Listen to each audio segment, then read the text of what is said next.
This is the KoperCrabb Podcast. I'm Shani Crab. I am Naveen Copperwise. Whoa. Damn, if you would like to buy some merch, go to our Big Cartel, bigcartel.com/KoperCrabb Podcast. You can buy ENTHEOS merch at our night shift store or on our Big Cartel if you would like for me to send it to you. We have some tour dates coming up starting this Friday with Oceano and Worm Shepherd. And so this Friday we'll be in West Chicago at WC Social Club, July 30th, Minneapolis at Skyway Theater, the 31st, Indianapolis at Emerson, August 2nd, Frederick at Maryland at Cafe 611, the 3rd, Pittsburgh at Preserving Underground, the 4th, Albany, New York at Empire Underground, the 5th, Horseheads, New York at the L, the 6th, Brooklyn, New York at the Meadows, the 7th, Columbus, Ohio at Ace of Cups, and then our last summer show will be August 26th at Kentucky Irate Festival. And our guest today is Mark Lewis. Hey. What's Mark, up, man? Hey, what's up? It was a long drive to get here. Yeah. So we have talked about you on the podcast quite a bit. Oh, sick. So get right into it. Yeah, we bring you up a lot. Oh, all right, cool. Bring me up even more. Well, first of all, you've summoned me. You made up Golden Lobsters. We told you about this. Yeah. No, I'm excited. Yeah. People who listen to our podcast call themselves Golden Lobsters now, and it's all because of something that you made up. Yeah. So thank no, you I for did. It was part of the login credentials for you guys to listen to your mixes. Yeah. Exactly. Yeah. Really good And mixes. it hit by me the way. on because I was like, Shani, we need like a name for people that listen to the podcast, you know? And we thought about it for a while, and then I didn't even realize what that login meant. I actually thought it was just random. Oh, an auto-generated one? Yeah, and I was like, oh, that's kind of funny. And then I was like, oh, that's a total Mark joke. Yep. It took us literally, I think, 2 months to figure out why you'd done that. Like the lobster part I got because you've called me Lucy Lobster for a long time. But the golden, it never occurred to me. And then 2 months later, it was like, Mark's a fucking genius. It's great. Stacy Shrimp. Yeah. There's another one, too. Yeah. Yeah. Yeah, total genius move, universe brain. Damn. I mean, So then I was like, that's I what didn't they're called. mean for it to be that deep, but here we are. Here we are. Here we are. Dude, I saw I see people on like Metal Blade posts for us. Oh, really? Calling themselves GLs, like GLs represent. GL. So we made up It's GL spread. for life. I'm going to call them G-Lobs. G-Lobs. G-Lobs, That's already in the comments. The G-Lobs, yeah. Damn. So Mark is the arbiter of that I like that. great phrase, Yeah. and Sick. amongst others. Go Yeah. me. But another thing, Mark is a metal engineer. Yeah. He's a great dude. Oh, thanks. Well, we met at that Whitechapel show. No, we met in Florida. We Yeah, did. You came when you were You living came in with Florida. Cliff Wiener to a show. To one of our Old shows. Cliffy. Shout out to Cliff Wiener. Okay. It Yeah. was a back booth, wasn't it? It was definitely Yeah. a back booth, yeah. That was- place is gone now. Really? Oh, It is was- I think they called it Space Bar for a minute. I don't know. I haven't lived there for 5 years, but Okay. as far as I know, it's gone. And I was just always so. If anybody's from Orlando or touring bands remembers back booth, what a fucking shithole it was. And shout out to Aaron, the old owner. He was a great guy, you know, or is a great guy and a good friend. And but I just always never understood why that club was laid out the way it was, because it was like I know. it had a lot of room, Yeah. but it was like the worst layout of all time. It's definitely the worst really layout weird. of all time. You walk in and you walk directly into where bands are doing merch. Yeah, And then the stage is like, you walk to the left and the stage is facing the back of the room. It's like on a corner. yeah. Corner The stage, stage is yeah. caddy corner, and then the sound booth is literally in a booth under the stairs, and there's like a stair thing Yeah. that makes no sense. It made zero sense. Yeah, I saw a bunch of amazing shows there. I will say one time I saw Darkane there, and I just like walked in that little booth cage and sat with the sound guy and like put headphones on and listened to Darkane in headphones, and they were Darkane. I fucking don't think I know. I don't know them. insanely tight. A Swedish like tech death, Okay. unbelievable band. All right. Yeah, like incredible stuff. That sounds like something that you'd be into. You would love it too. Okay. Drummer's incredible. You would be Sounds like, this guy's legit. What's the drummer's name? Peter Wildower, I think Never is his heard of him. name. Yeah, dude. Yeah, they're amazing. Amazing band. That's awesome. Yeah. But yeah, so we met there, and then we didn't really talk that much though. Kind of just said hi. Yeah. Who were you? Who was that tour with? That might have been I'm our trying to first think. tour. I think it might have been with the Contortionist. Oh yeah, maybe. Yeah. First couple of Mhm. tour, and All right. then I guess we met you after that again at that Whitechapel show. Whitechapel Christmas show. Christmas show. Yeah, because I remember that. Didn't we end up at Cookout real late Yeah, that night? and then You we, took us to hella- that was my first time at Cookout. Yeah. You took me to Cookout for the first time ever. You There know- was like a goth dance party after the show. Well, that's a college town, so yeah, there's always weird shit. Yeah, so Whitechapel does a show like every year, a toy drive kind of a show. Yep, in And we Knoxville. played it that one year, and you were there. And then, Yes. yeah, you like hung out for a little while, and then after, like everybody kind of took off, and we were all hanging.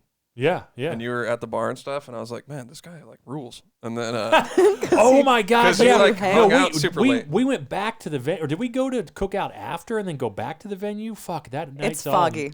It's but foggy. we were like for me. We ended up- drinking We Yeah. did. absinthe. We did do that. We Yeah. went to fucking Cookout, and then Yeah. we went back to the venue. Yeah, and then we were hanging out in the upstairs bar of the venue, I believe, because Maybe. Yeah, the upstairs bar, and they yeah, had the upstairs. absinthe. Yes. Yep. Yeah.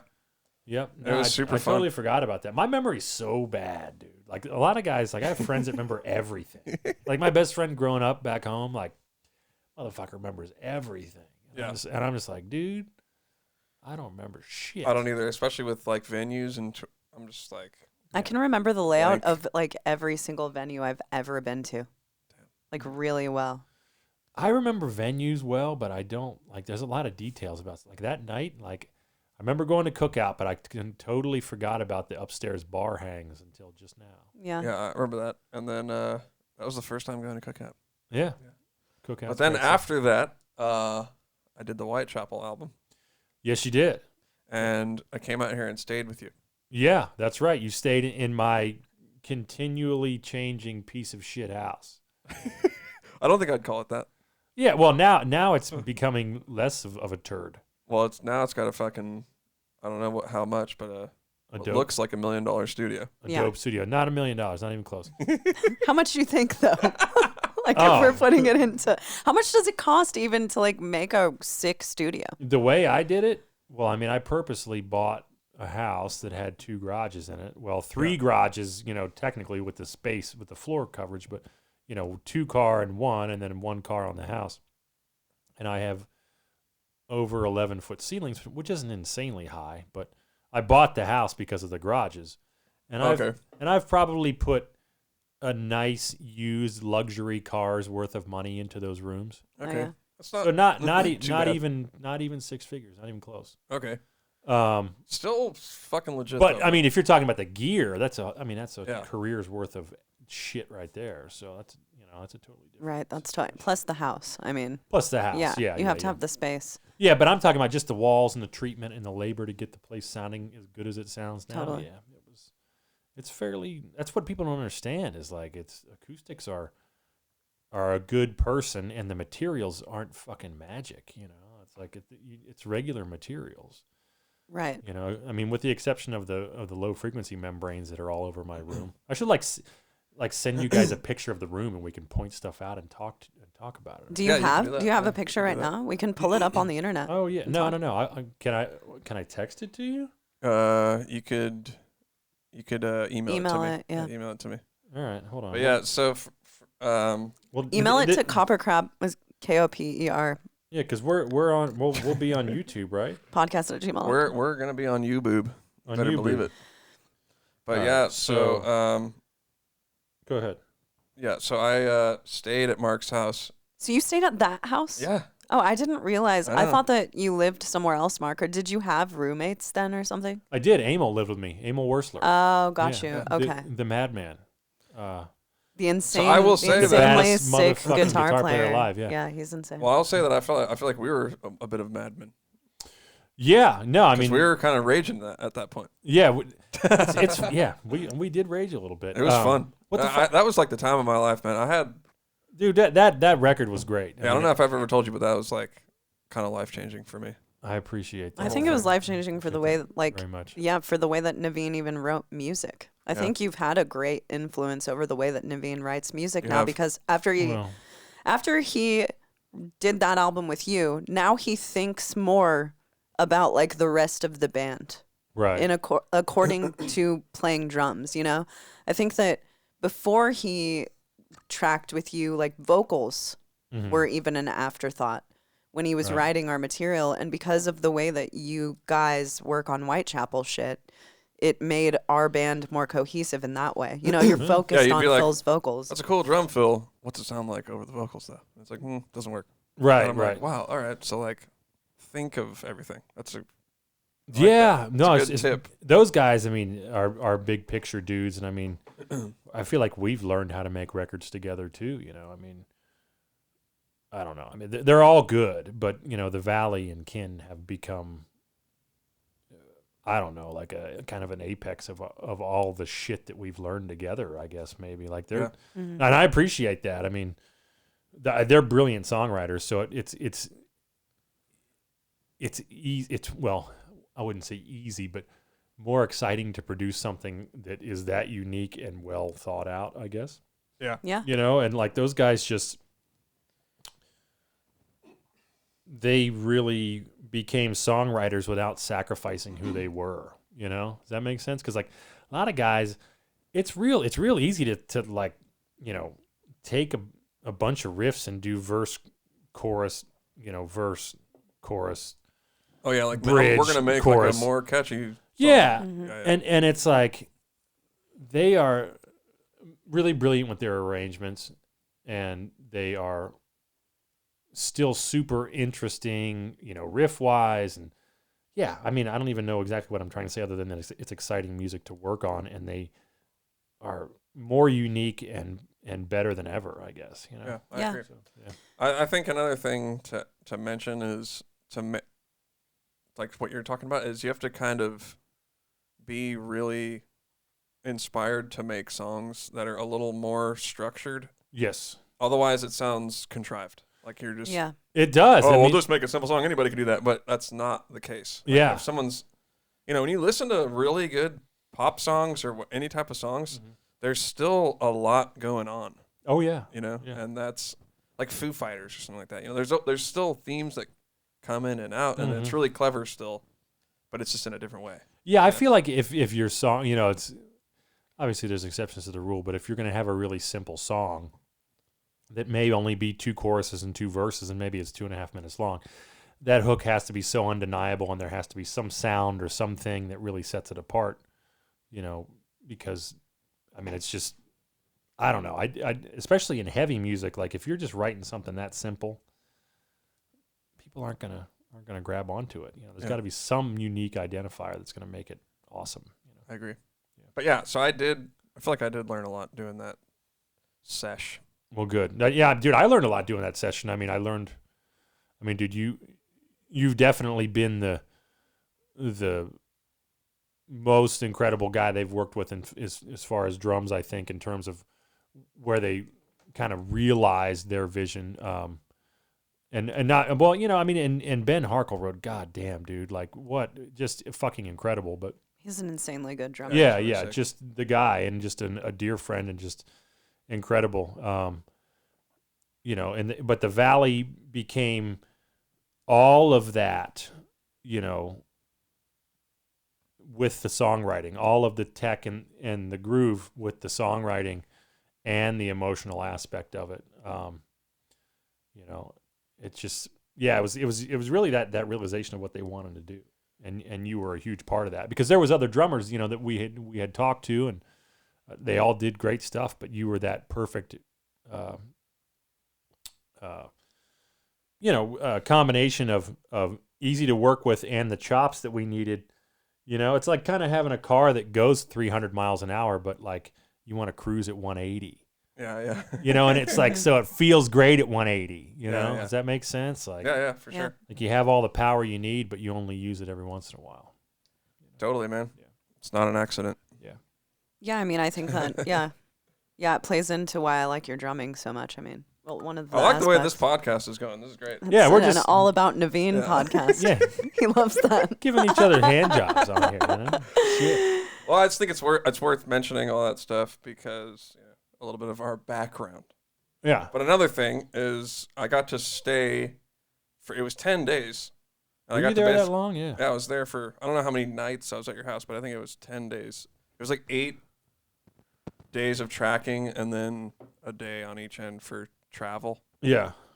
And I got to stay, that was the longest time I've ever been in Nashville. Yeah. Yeah.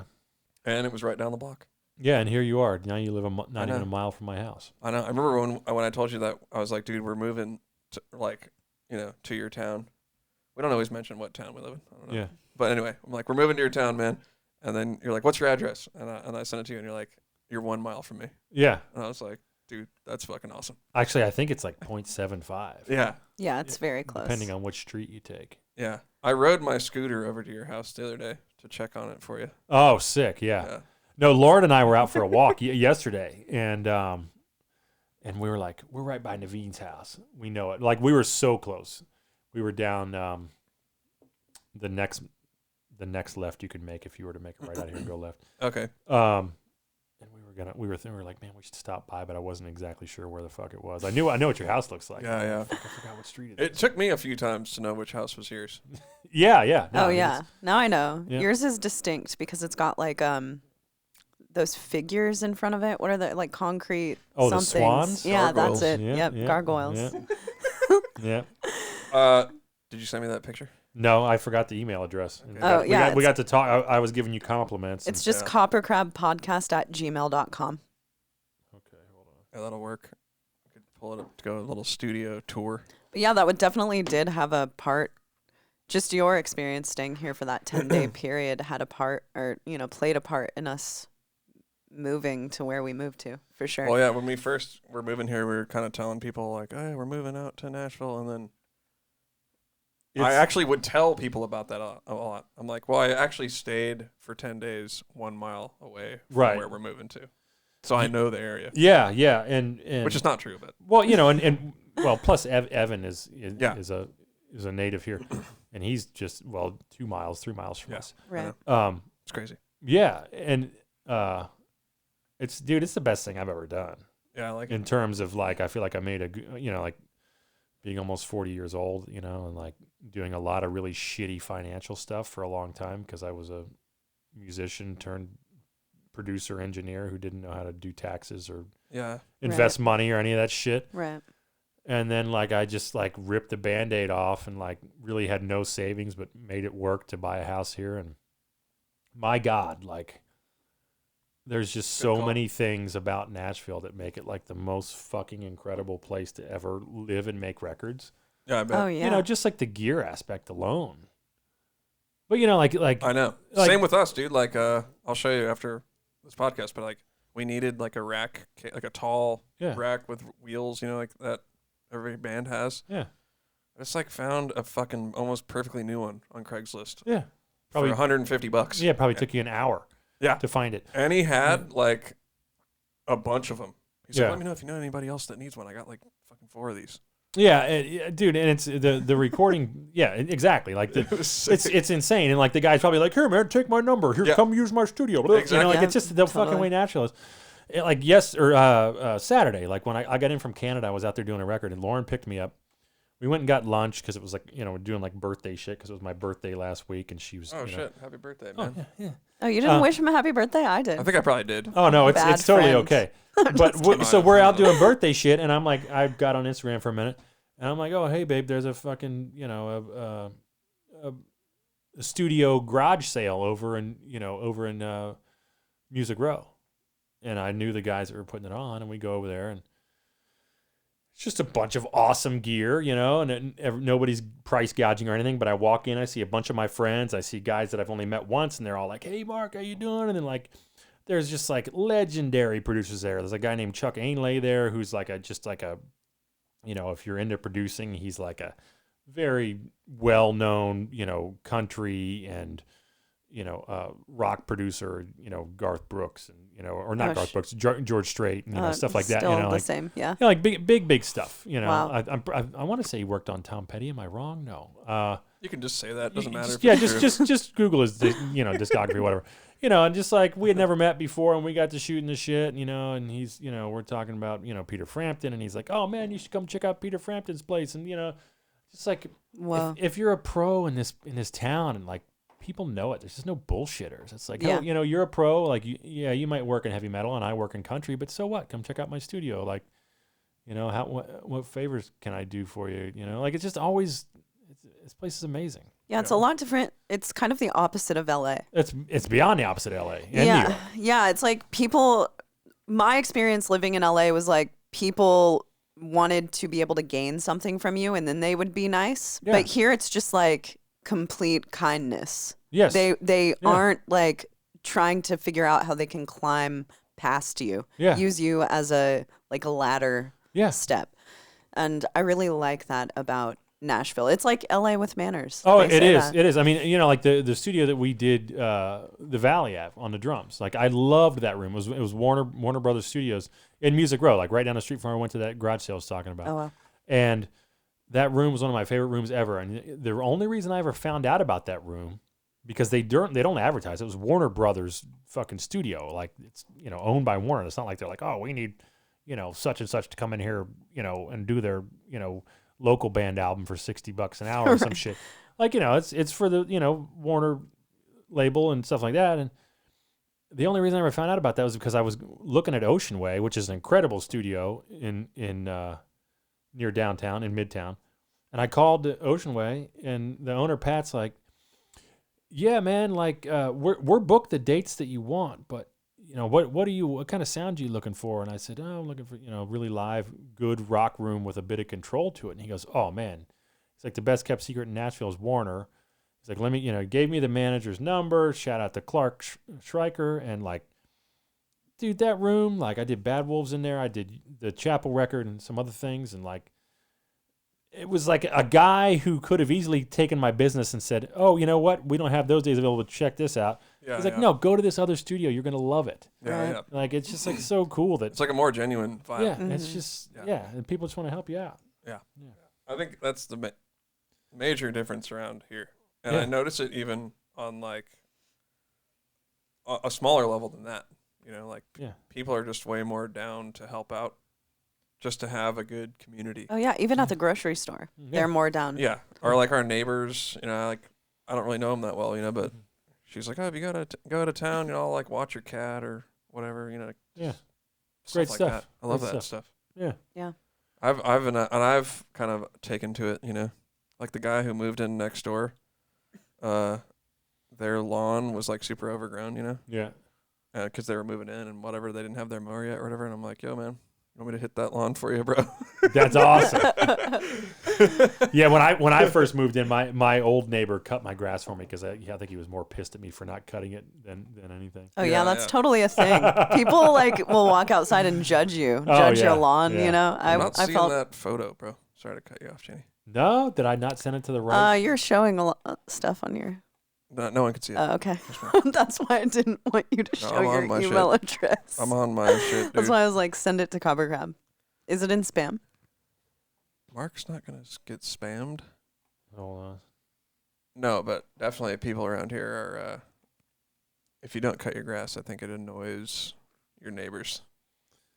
Yes. Hardcore grass cutting culture. Although there is some kind of shit yards in this neighborhood, I gotta say. I've noticed that too. There's some real shit yards. Mm-hmm. Like, there's one on the way. So I'm the judgy neighbor. Yeah. There's one that's really fucked up. That's like on the way if you're coming in from down the highway, and it's like they don't even try. They like mowed like a portion of it. I'm just like, damn, dude. Even I'm like from California. I'm like, we don't even have lawns, and I'm like, damn, dude. Maybe it's an old guy. It's probably like Edward Scissorhands, like stepson or something. He's like, fuck that guy. I'm going to have the shittiest yard ever. Well, he did succeed in that. Yeah, I sent him. I mean, it KoperCrabb Podcast at Gmail. Yeah, here. See if I sent the right email. It is tricky.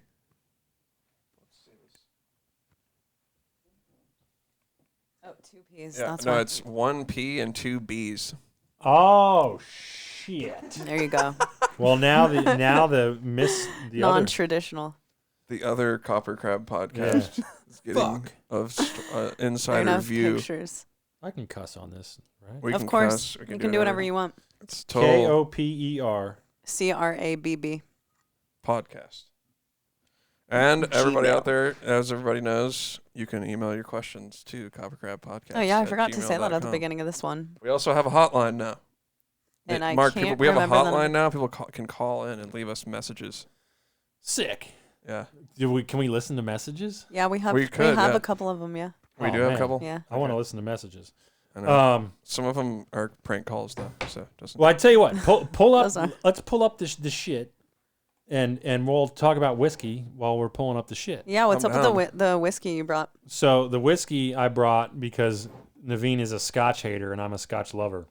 I can't stand Scotch, but I will drink some because you brought it. Yeah, this I'm gonna have is it. one of my favorite Scotches, but here's why I think you're gonna like it. You got to read the bottle. Okay, let's see it. Yeah, I mean, and I'm hoping that.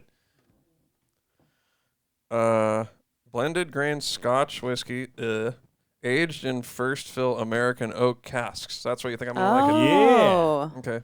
It's got a bit more of a Okay. bourbony spice to it. All right. Oh, well, let's that's try tight. it, man. Let's Fuck have it. a drink of it. I'm not opposed. Yeah, and it's like not cheap shit. So, you know, at least you'll take an expensive piss tonight. That's true.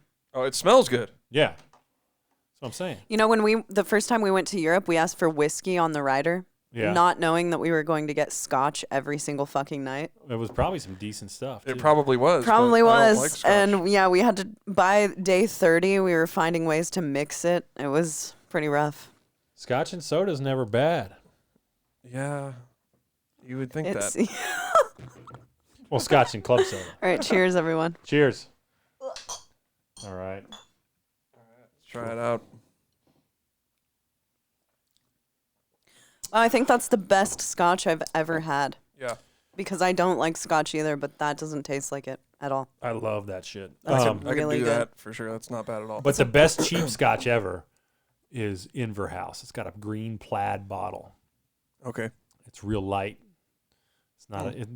It's not that Scotch. It tastes like a fucking Band-Aid. You know. Yeah, I do know. This Oh. kind of tastes like Kind of does taste like water bourbon. with with bourbon in it.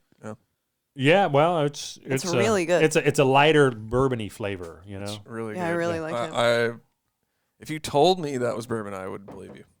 I would Yeah. be like, okay, cool. Yeah, it's Yeah. good stuff. Yeah. Wow. Okay. I guess I'm a changed man. Yeah. Well, this distiller is amazing. Compass Box. Okay. It's like they have all these unique little blends that they do, and they're all limited time. But this is like their flagship that they always make. Oh damn! I believe. I think. I mean, shit. I don't know. I'm not a fucking big whiskey expert. I just know what I like. Okay. Well, look, they came through. They did. Cool. They did. So did you move to Nashville in the first place so that just because you knew you could get a spot here and build a studio, or what was the reason behind it? Yeah. Well, my sister married a guy from here, Okay. and who's awesome. And I visit. Well, they got married here in 2012, and I visited in 2012, and that was when Broadway was like a, you know, it was still a party, but it was nothing like it is now. It Yeah, wasn't yeah. like the Vegas shit. You know, there was like It's still- insane. there was It's still insane. storefronts on Broadway. There was like guitar shops on Broadway. and Okay. stuff Oh back whoa! Okay.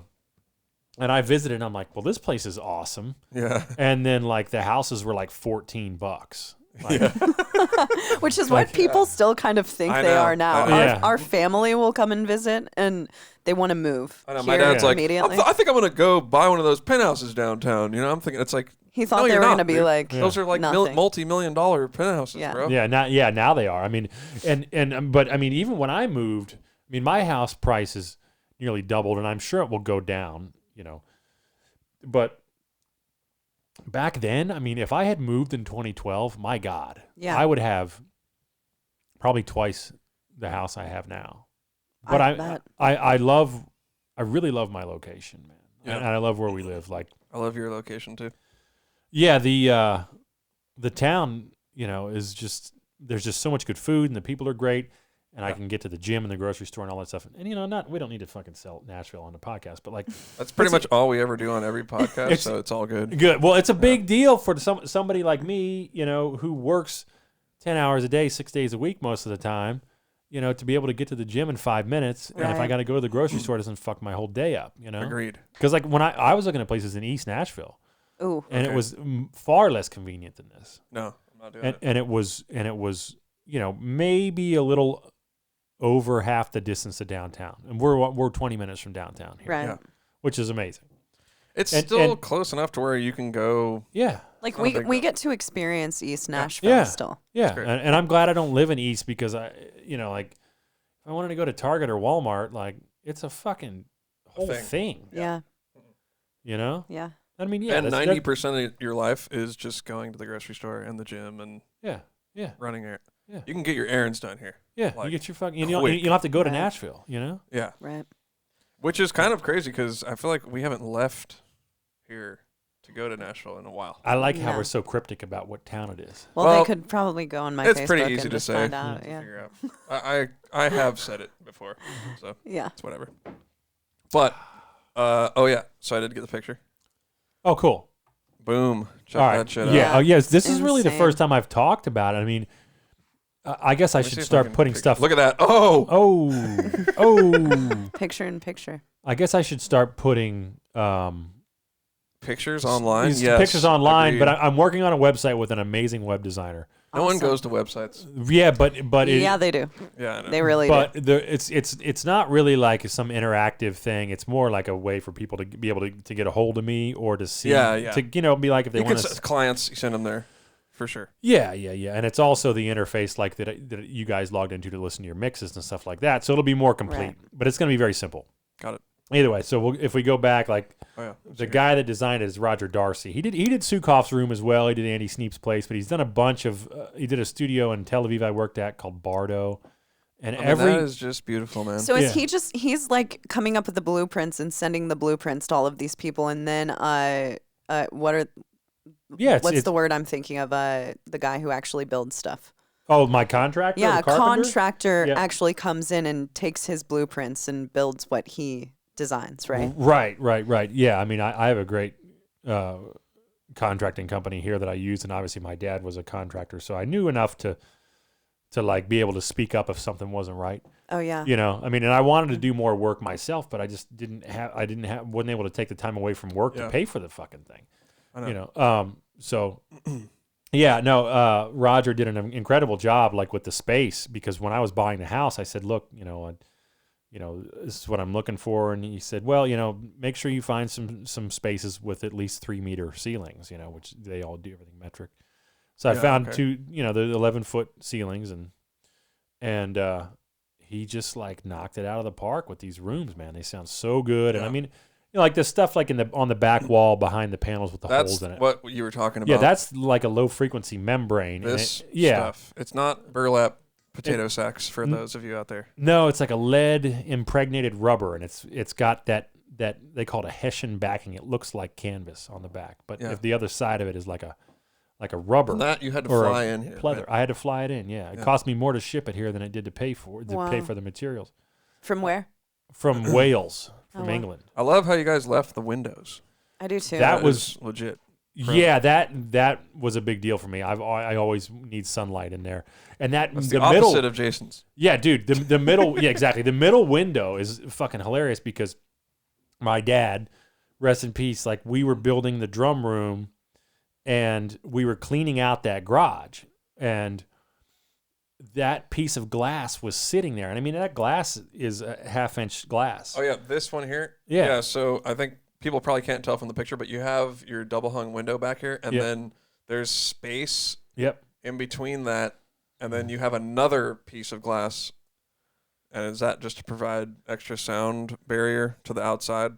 Yes. Well, basically, it's to make that whole middle part there kind of acoustically invisible. That's why there's the panels with the holes, and then the slatted wood in the front, and then there's insulation. Yeah, And- this sort of angles. Yep. There's a window right behind the control Right.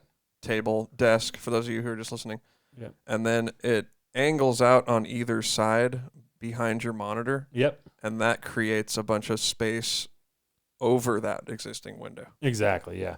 And there's another window on top of that, basically. Yep, exactly. Yeah, and the piece of glass that is that window was in your... Yeah, it was in the garage, and I was about to put it on the truck to take everything to the dump. Yeah. And my dad, if anybody knows him, he's like, "Don't fucking throw that thing away." He's like, "You're gonna need that."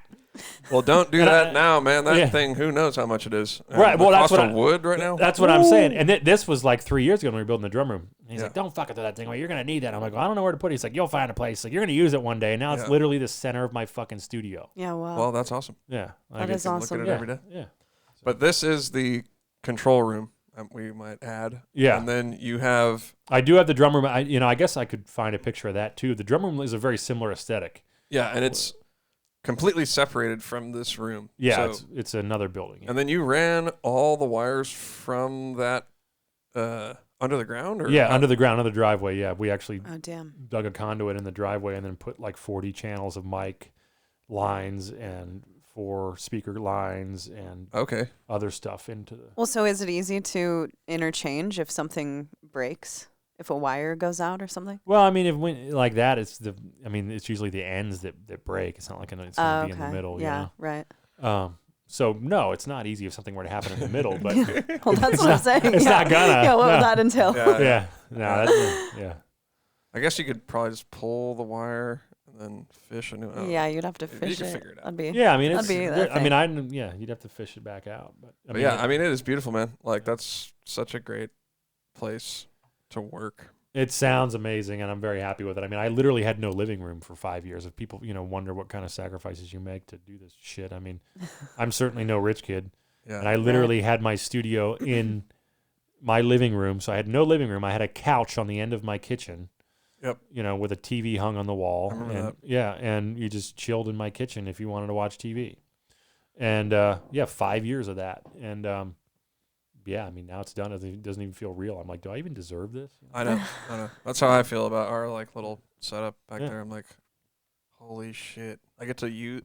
Yeah. Because it's weird because it's under construct. Like you're working on it for so long. Yeah. Well, I guess it's not that long for us, but like 6 months, and then it's like done and usable, and you're like, wow, now I can just use it. Yeah. This is fucking sick. Yeah. It's awesome. Yeah. It's and I'm way more productive with a nice space. Oh, I'm way more productive too. And I mean, it's funny, people may not believe me because I've gotten so backed up because all my postponed COVID work, because I had a bunch of international records and then my current work, just like this giant train wreck this year, and I've gotten more work done in this first half of the year than I feel like I got done in the past 5. It's just insane. I've done so many records this year. It's just the productivity's better, and I mean, having a little one at home gets me up early and into the studio early too, which I think I work much better like that as well. So yeah, that's a good thing. Yep. But we've announced this already, but you mixed our new album. Yeah, dude, album's amazing, and it came out fucking sick, man. Yeah, it's cool. It doesn't sound like anything else. I mean, I'm happy that it sounds really cool.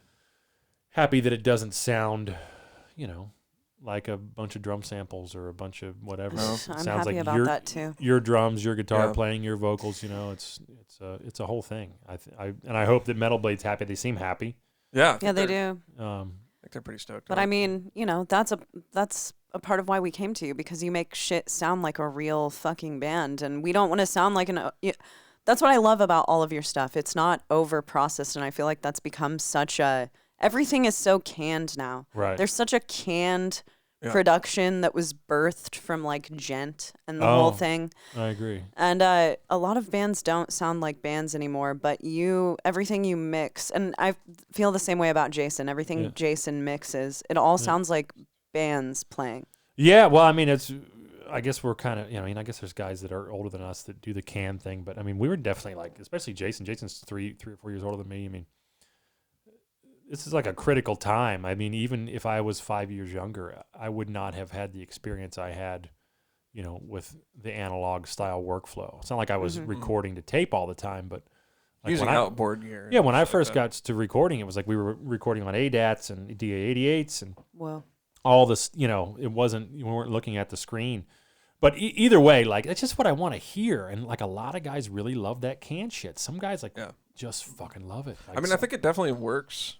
for certain bands. Yeah. Yeah, Like, but I that's feel like kinda it what it's doesn't work more often than not. And a lot of guys, like, they get excited by it. And I'm like, don't you wonder what your band would sound like if it sounded like a fucking band? If it sounded like you playing. Yeah, Like, don't you want your style to be captured? Yeah, That's a yeah. pretty important thing to me. Yeah. I agree. I agree with Some that. guys, I guess the money's just good enough and they think that works. It's like, oh, okay, like, yeah.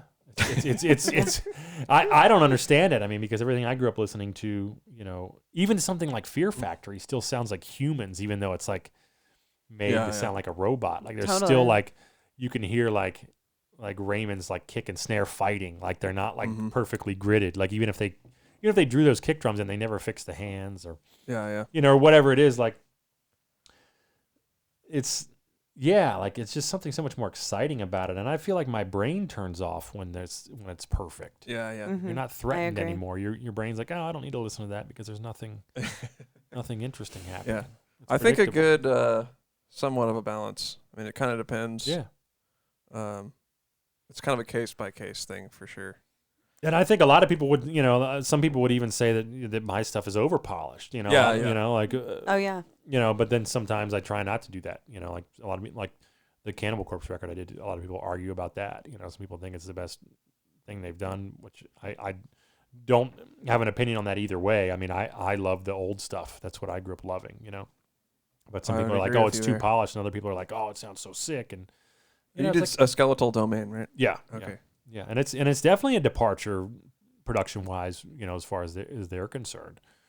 Did you use 2 metal zones on the guitar? Just one. Not 2 in line. See, I would love to be able to redo the guitar sound on that album. I feel like maybe it's a little safe for Cannibal Corpse, but like the drums and the bass and the vocals I thought were great, but. And you tracked it too? Yeah. That's sick. That's fucking sick. Wait, They're did amazing. you do it at Audio Hammer? I did, yeah. Okay. Did it all there. It was great. We had a blast. What was that like? Fucking amazing, hilarious.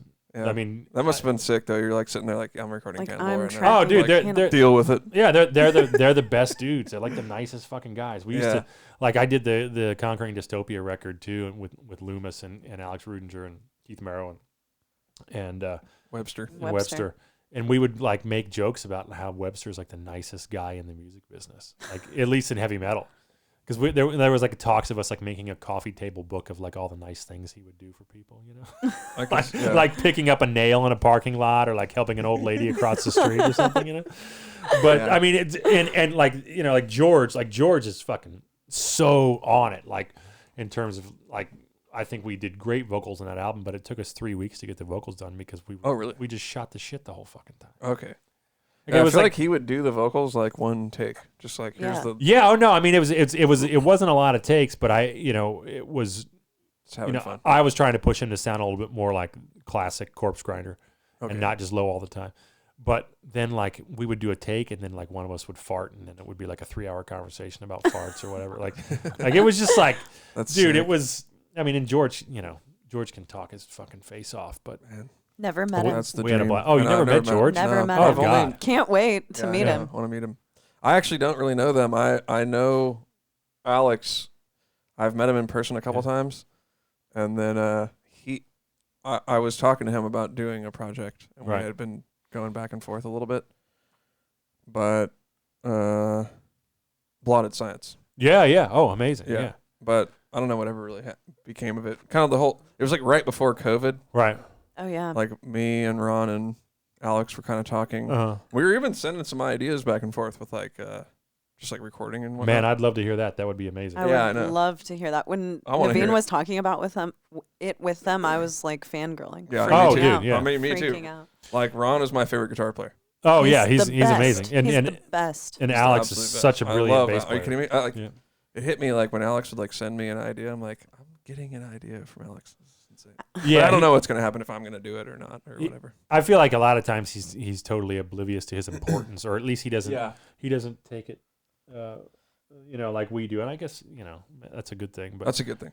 Yeah. That's a good. they're That's all why it's just so nice. amazing. I love them. Yeah, they're all great guys. I mean, even the past members like Jack Owen, like I worked with him a lot in Deicide, and Okay. oh my god, I was just talking about him the other day. How fucking funny that dude is. Like, Yeah, that dude's way sick. Yeah. Bloodthirst is probably maybe my favorite Cannibal album. oh I feel like he maybe had Yeah. It feels like he might have had a hand in writing some of that stuff. Oh yeah, no, Jack did. I mean, and you know, and Alex writes a lot of the sick riffs too. Yeah, yeah, I know that. You know, I know it's that like, for God sure. Damn. No, I mean, I like a lot of Cannibal. Yeah. I'm a huge Cannibal Corpse fan. Well, they're one of the best to ever do it, man. Yeah. You know what's weird is a lot of kids these days, speaking of old guy stuff, like they don't like Cannibal. Really? Well, Yeah, here's I've the met thing multiple that kids happens, who've never though. even heard them. Here's the thing that happens. If you enter into music and you listen to, like, let's say deathcore, you listen to all of these extreme vocals and like crazy fast riffs, you can't really, I could see how it would be hard to go from that to like appreciating Cannibal in the way that they should be appreciated. I mean, there was a time where I felt like maybe Cannibal and Deicide, like when I got really nerdy, I'm like, they're too slappy or something. I would say that. Yeah, I mean, But now you go back and you're like, no, this is fucking brilliant. Yeah, I mean, those It's are not classic. fixed. It's like, you know, and the guys that are all fixed and perfect now, like they can't fucking play Cannibal know. like that. I know. No. Like I could make Cannibal sound like those bands, but those bands could never sound like Cannibal. True. Right. True that. Well, they Wow, couldn't. that's They important. also writing the songs that Cannibal has written. Those Yeah. are classic metal songs. Well, they're pop culture at this point. I mean, they're gonna be like Motorhead or fucking, you know, or something. You know, like they're pop culture. I mean, the T-shirts and the fucking imagery. You know, I mean, it's gonna be in 30 years. You know, as cool as a Motorhead T-shirt or whatever. Well, I kind of feel like they have songs that are like decidedly more like pop. So, it sounds crazy to say this, but like they have their more like pop death metal songs. Oh yeah, You know, like definitely. Sentence to Burn. yeah. Or like, you know, The Fire Up the Scourge of Iron. Chainsaw Scourge song. of Iron, Yeah, definitely. yeah. It's like they're way more straightforward, but they know how to just write this like really catchy fucking song. And then they have, A lot of stuff off of Violence Unimagined is like that too. Yeah. but then they also have like, to me, they invented like playing a riff that's like 16 bars. Yeah, You know, that like yeah, yeah. goes for a long time. Then also, I mean, there's a whole genre of music that I don't think people are aware of, like the Conquering Dystopia and stuff. Yeah. Well, Cannibal did it first with From Skin to Liquid. Oh God, Yeah. yeah. You know what I Oh my mean? God, That's- Skin to Liquid. Jesus Christ. Dude, that song fucking changed my life. I was Oh like, my oh, it's so heavy, instrumental, Yeah. Yeah, yeah. and it's like all whole tone and stuff. And Dude, it takes you somewhere, man. fuck. That You know, song it's like when you're watching a good movie, and you forget that you're watching a movie. You're Yeah. just in a space, dude. You know, like you're just like, oh my God, yeah. Skin to Liquid, like it also has. I get chills thinking about that song. I know, me too. I love that song so much. I'm glad that you feel that way. Yeah, But it also has this thing that happens where when a really, really good song that I love happens, when it gets kind of towards like the ending riff, you're just bummed. You're like, Oh yeah, it's- you're it's sad. ending. yeah, yeah, Mhm. yeah. You're like, it's ending. Yeah. It sucks. Yep. It's over. But dude, the first time I saw Cannibal, they ripped that first. Oh no shit. Yeah, dude. They Yeah. fucking came out and just played it first. That makes And then so much Corpse sense. Grinder came out That and I makes was like, so much sense as an intro song. Yeah. That's yeah, I so was like, hard. it was so legendary. Yeah. I've yeah. never seen Cannibal live. Oh, God. really? It's Yeah, so I know. sad, I'm dude. very, very upset about Yeah, it. it's a bummer. Yeah, I have a bucket list thing that I want to go on tour with them. Yeah. I want to go Oh, on tour with them. I don't see why not. You're label mates. I've never done it. You will have a blast. Yeah, They I are really great want to people. do that. Yeah. And I'm gonna buy a Cannibal sweatshirt on the first day. Oh, they'll. Yeah. No, I'm gonna go buy one before they know who I am. That's what I've said for Sick. years. I'm just gonna be like, Shh, thank you, and then Yeah. that's it. So that's a bucket list item for me. I'm pretty sure you can make that happen. I know, huh? Considering you're on the same label and share Steve. management. Yeah, I should tell Steve, dude, what's up, man? You gotta Come get on, Steve bro. on the podcast. Steve would people- never people- be people on be the like- podcast. People would be like, "Did Naveen get Howard Stern on the podcast?" I know. Holy shit, they would be like that. Listen, brother. You know what? The other day Steve we were. hides in like I've seen him in like he went somewhere with Whitechapel and they would post pictures of I think it was like Mexico or something. Oh yeah. They would yeah. take pictures of it and Steve would be like hiding in It'd the be like a Where's background. Waldo. Yeah. Like Well, you could find him, It was but my favorite he was thing like ever. off in the corner or something like that. Yeah, Like, it's he's hilarious. elusive, dude. No, he is, and I remember sending him like a screenshot, and I'm like, I saw you on social media. It's like But like spotted. so you know, like we were talking about, it was my birthday the other day, and Slagle, you know, like it's always cool when Slagle's like happy birthday or something. Like, Dude, "Ah, the it's other day fucking awesome." Slagle shared because Howie Mandel like did a TikTok with my shit, and Slagle shared it, and I was like, it was like the heavens had opened. Oh yeah, no, it's like, always great when Slagle shares something. Yeah, it's like, what? Slagle wishes me happy birthday, and it has one like, Steve Davis. And I was like, that's Steve. You know, like Steve's not gonna go on my page and write. He's gonna lurk. No, he's like, I was here. Wait, he has a. He does. Oh, he has one, and you're added to it, and I'm not fucking what's his added account? to it. On It's Facebook or Steve on Davis. Instagram? It's just Steve Davis. Now he's gonna get a bunch of podcast listeners. It's I know, but the thing is, Facebook. I guarantee you, I don't know this, He but won't here's accept what it. I'm thinking. No friends, no profile picture. No, he has No friends profile on it. picture. It can't have a profile picture. Yeah, he doesn't. If he I'm not sends gonna an say email, what it is, but if he sends an email, no subject. oh, it's always no subject. Never a subject. No I can never subject. find it if I'm searching for. Actually, today he sent us a subject. I'm I have surprised. noticed that. It must be the first I have thing. noticed that one time. Like, there's rarely. Also, how does he do this? There's no capitals. Yeah, I don't know. How does he do it? Yeah, I think he's On an sending iPhone, it capitalizes. Yeah. It'll be like sent from iPhone, no Yeah. capitals. Yeah, Like, yeah. how does that even happen? Yeah, He yeah. deletes the Well, I'm doing another Metal Blade band starting next week, and I can't say yet because they're not announced. I'm excited about that though. By the way. Yeah, it'll it's gonna sound be sick. sick. It'll be sick, and they're young, very young. You're also doing my favorite band of all time. Oh, which we yes. won't say. Yeah, no, and I'm very excited about that too. But so Seconded. I'm doing this new band, and they're young. They're like 21 to 24 years old, and they don't fucking answer emails at all. And Sick. so, God, I must be the best band person ever Shane's because I reply on it, very dude. quickly. yeah, no, it's great.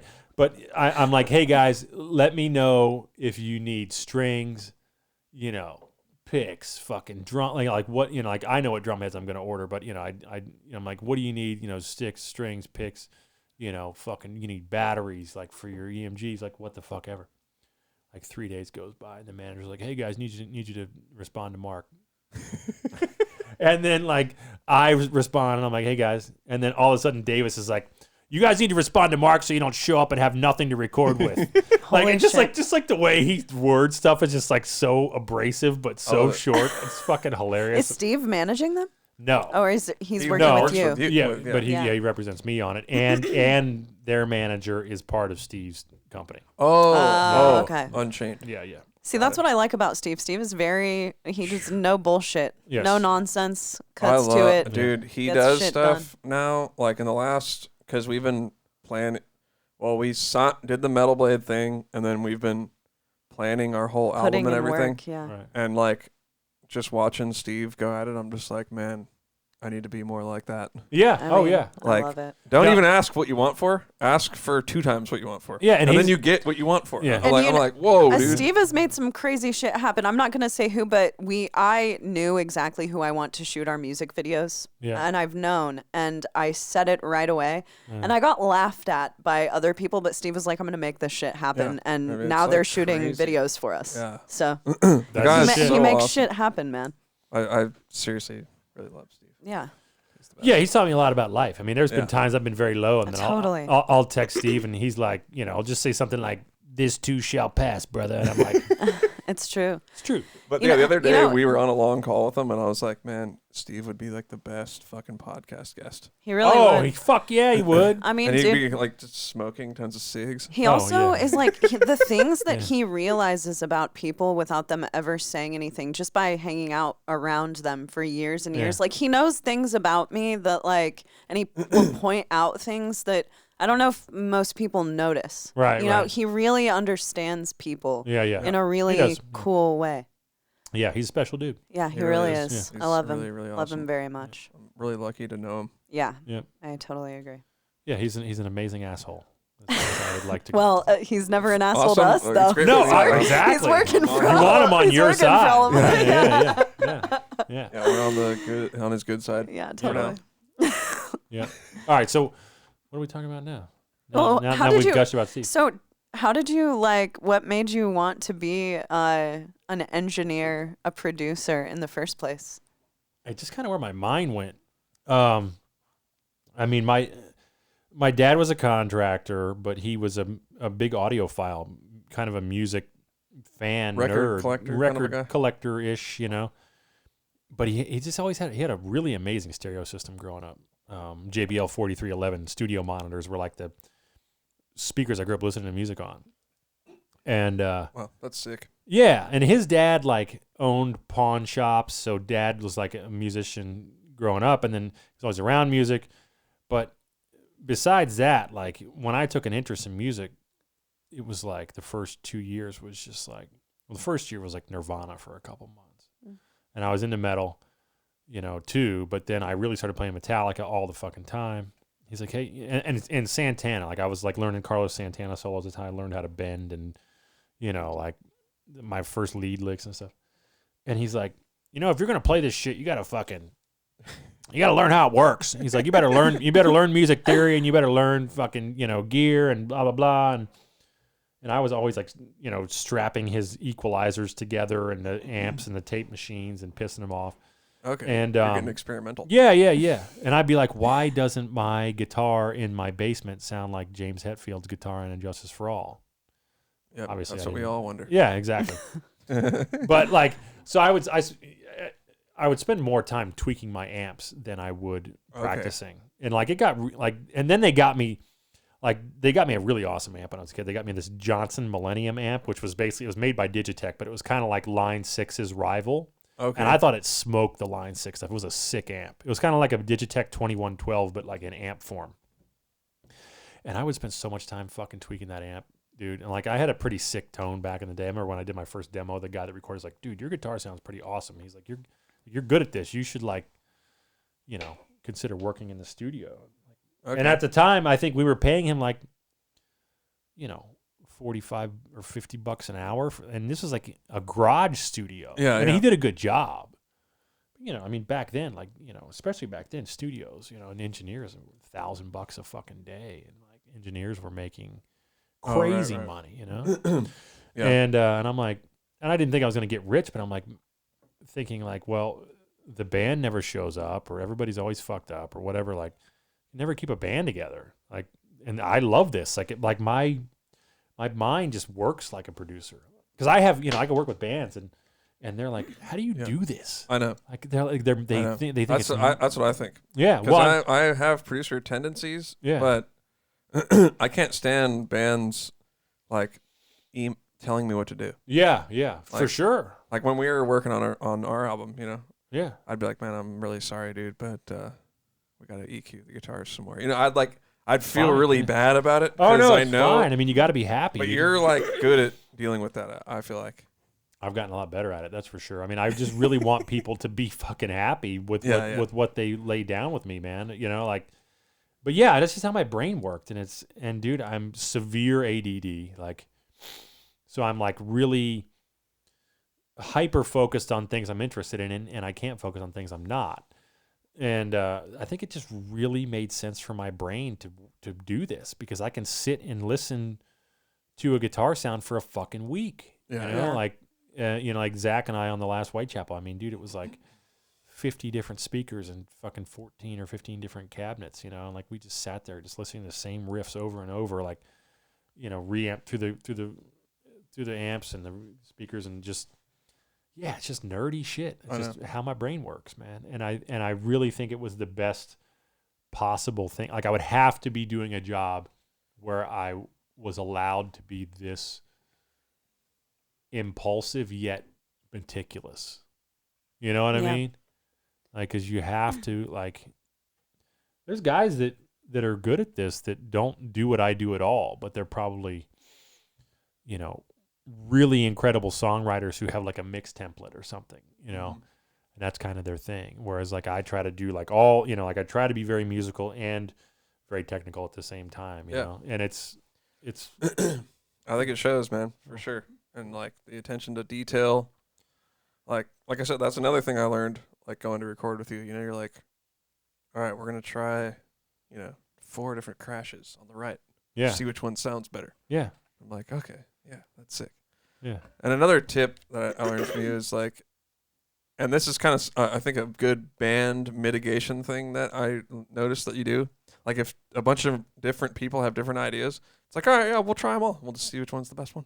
Yeah. Yeah. No, it's not like you're trying to be like egoistic about it. It's just like a lot of times I'm pretty sure I know which one's the right one. Yeah, but you just say that. Yeah. To kind of. Yeah. They'll. Yeah.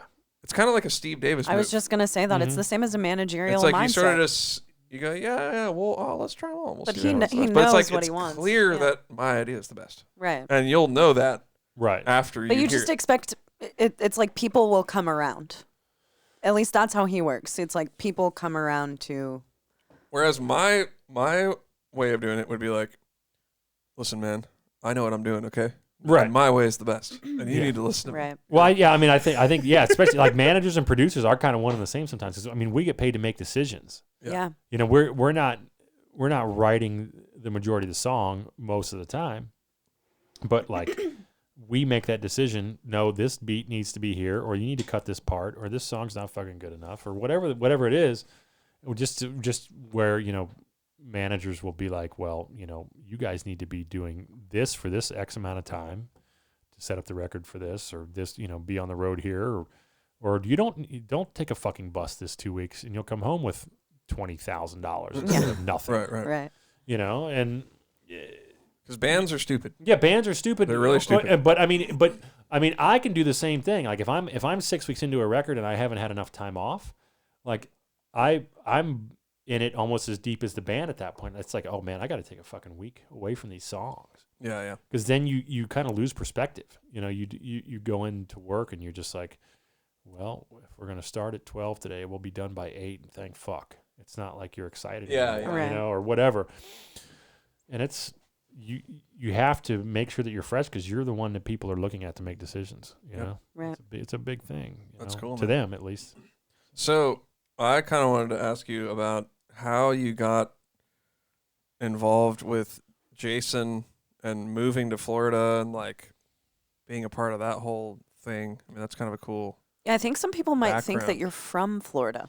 Yeah, A lot of people do think I I'm from thought Florida. you were Yeah. from Florida. No. I grew up in Southern Maryland, right outside of Right. D.C. My dad's a D.C. guy, and my parents lived on the West Coast in the 70s and 80s. And, well, Oh, I didn't know in the 70s. Sorry, they moved back to Maryland in like 81, Okay. and I was born 83. Because my dad was like, I think the economy was kind of doing what it's doing now Okay. in the early 80s. It was about to take a big shit, and my dad was like, oh, let's fucking go back to where I'm from because it's cheap as shit. Because they lived in Santa Ana. They were like Oh shit. Orange County people. And Dad's like, we're moving back to Maryland. Like, I can make great money, owning a construction company, building houses and whatever. And so I grew up there 20 years. And then I was originally going to go to like MTSU in Murfreesboro or maybe try and go to Berkeley. But Berkeley was just like so fucking much money, man. It was Okay. like, Yeah. You're going to go for guitar or for. for guitar and minor and recording, or vice versa, I think is what it was. Okay. Because I did go to the summer program. So long story long, grew up in D.C. area, Southern Maryland, and ended up going to Full Sail. And Right. Not, okay. not. Okay. It's like I don't want anybody knocking my business, but I fucking hated it. Yeah. I'm not a big school guy. I don't do well at school. No, and it was stupid because I was already in college. Like I had 2.5 years or 4 semesters under my belt in like advanced music theory and stuff like that. And it's not anything that I really remember now. Like we got real nerdy, like analyzing Bach chorales and like Wagner fucking, Oh yeah. shit. I remember that. In And college. like that type of stuff, like having the algebra of or the calculus of music theory.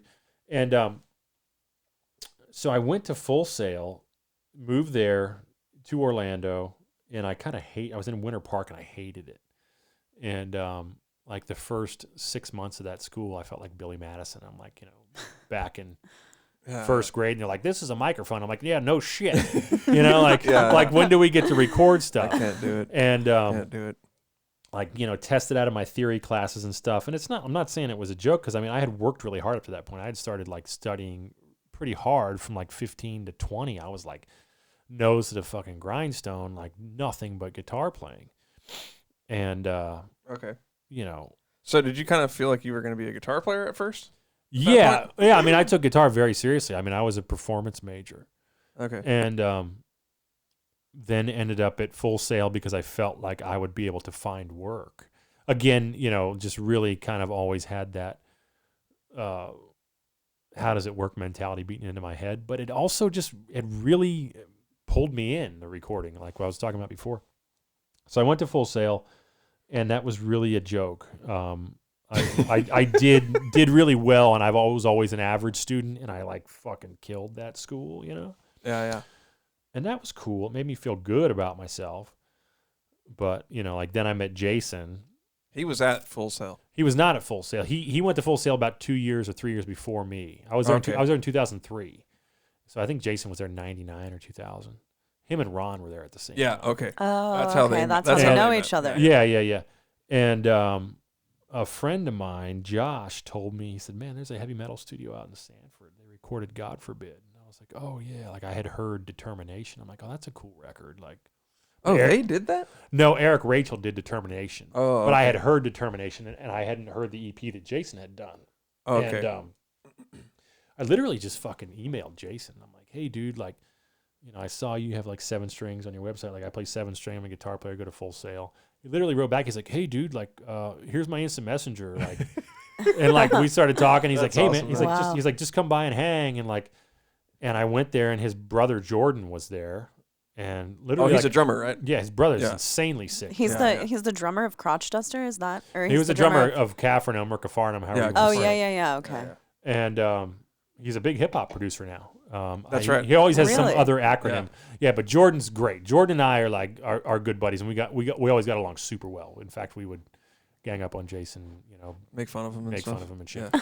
It's a good time. But of course, Jason never stops making fun of me, so it's not Yeah, like yeah. we were bullying this. Oh, dude. this hand- this- Jason, this Jason handicapped does a man, yeah. killer Mark Lewis impersonation. Yes. So we were always making fun of each other.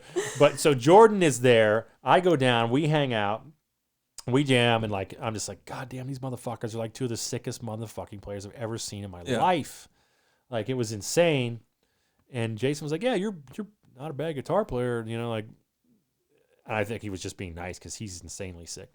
But he's like, come help me out on some sessions. And then I started micing up some stuff for him. He's like, man, these guitars sound great. Like, you know, cool. Like, you know, come as much as you can.